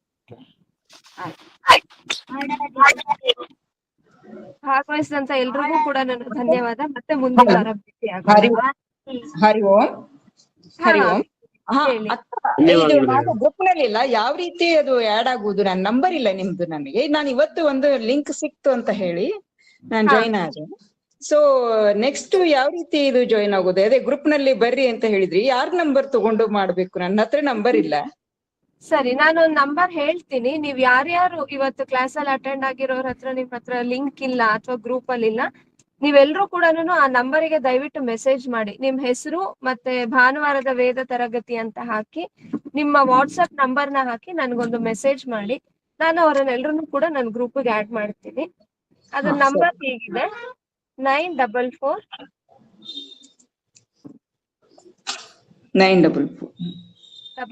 88 424 74. 944 88 424 74. ಓಕೆ. ಪ್ರತಿ ಭಾನುವಾರ ಇರುತ್ತಾ ಅಕ್ಕ ಇದು? ಹೌದು. ಪ್ರತಿ ಭಾನುವಾರ 11ರಿಂದ 12ವರೆ ಹೆಚ್ಚು ಕಡಿಮೆ. ಅಂದ್ರೆ ವೇದ ಮಂತ್ರಗಳನ್ನ ಕಲಿಸೋದಿರುತ್ತಾ ಅಥವಾ ಎಕ್ಸ್ಪ್ಲನೇಷನ್ ಅಂಡ್ ಲೈಕ್ ದಟ್? ಹೌದು, ಈ ತರನೇ ನಾವು ವೇದ ನಮ್ಗೆ ಹೇಗೆ ನಮ್ ಜೀವನಕ್ಕೆ ಹತ್ರ ಅಂತ ಈ ರೀತಿ ಡಿಸ್ಕಷನ್ ಮಾಡ್ತೀವಿ. ಒಂದೊಂದ್ಸರ್ತಿ ಒಂದೊಂದು ವಿಷಯ ತಗೊಂಡು ಮಾಡ್ತಾ ಹೋಗ್ತೀವಿ. ಸರಿ. ಕೆಲವೊಂದ್ಸರ್ತಿ ಒಂದೇ ವಿಷಯ ಕೆಲವು ತಿಂಗಳ ಕಾಲ ಕಂಟಿನ್ಯೂ ಆಗತ್ತೆ, ಕೆಲವೊಂದ್ಸರ್ತಿ ಬೇರೆ ಬೇರೆ ವಿಷಯ ಇರುತ್ತೆ. ಹಾಗೆ ಒಟ್ಟು ಇದೇ ರೀತಿ ಒಂದು ಡಿಸ್ಕಷನ್ ರೀತಿ ಎಲ್ಲ ನಡ್ಕೊಂಡು. ಸರಿ, ಧನ್ಯವಾದಗಳು. ಮತ್ತೆ ದಯವಿಟ್ಟು ಮೆಸೇಜ್ ಹಾಕೋರು ಇದು ಭಾನುವಾರದ ವೇದ ಕ್ಲಾಸ್ಗೆ ಅಂತ ಹೇಳಿ ಹಾಕಿ. ಯಾಕೆಂದ್ರೆ ಬೇರೆ ಬೇರೆ ಯಾತಕ್ಕೋ ಹಾಕ್ತಿರ್ತಾರೆ, ಅವಾಗ ನನ್ಗೆ ಗೊತ್ತಾಗಲ್ಲ ಯಾರು ಹಾಕಿದ್ದಾರೆ, ಯಾತಕ್ ಹಾಕಿದ್ದಾರೆ ಅಂತ ಗೊತ್ತಾಗಲ್ಲ. ಹಾಗಾಗಿ ದಯವಿಟ್ಟು ವೇದ ಕ್ಲಾಸ್ಗೋಸ್ಕರ ಮತ್ತೆ ನಿಮ್ ಹೆಸರು, ವಾಟ್ಸ್ಆಪ್ ನಂಬರ್ 3 ನನಗ್ ಮೆಸೇಜ್ ಮಾಡಿ. ಆ ನಂಬರಿಗೆ ನಾನು ಖಂಡಿತ ಆಡ್ ಮಾಡ್ತೀನಿ. ಹೇಳ್ತೀರಾ? ನಂಬರ್ 944 424 74. 424 74 ಅಲ್ಲ? 944 88 424 74 ಇಷ್ಟೇ ಅಲ್ಲ ನಂಬರ್? ಸರಿ. ಒಂದ್ ವೇಳೆ ನಾನು ಮೊದ್ಲು ನೀವು ಮೆಸೇಜ್ ಹಾಕಿ ನಿಮ್ಮನ್ನ ಗ್ರೂಪ್ ಗೆ ಆಡ್ ಮಾಡ್ತೀನಿ. ಅದಾದ್ಮೇಲೆ ಇನ್ಯಾರು ಆಸಕ್ತರಿದ್ರೆ ನೀವು ಅವ್ರನ್ನೂ ಕೂಡ ಖಂಡಿತ ಜಾಯಿನ್ ಮಾಡಿಸ್ಬೋದು, ಏನ್ ತೊಂದ್ರೆ ಇಲ್ಲ.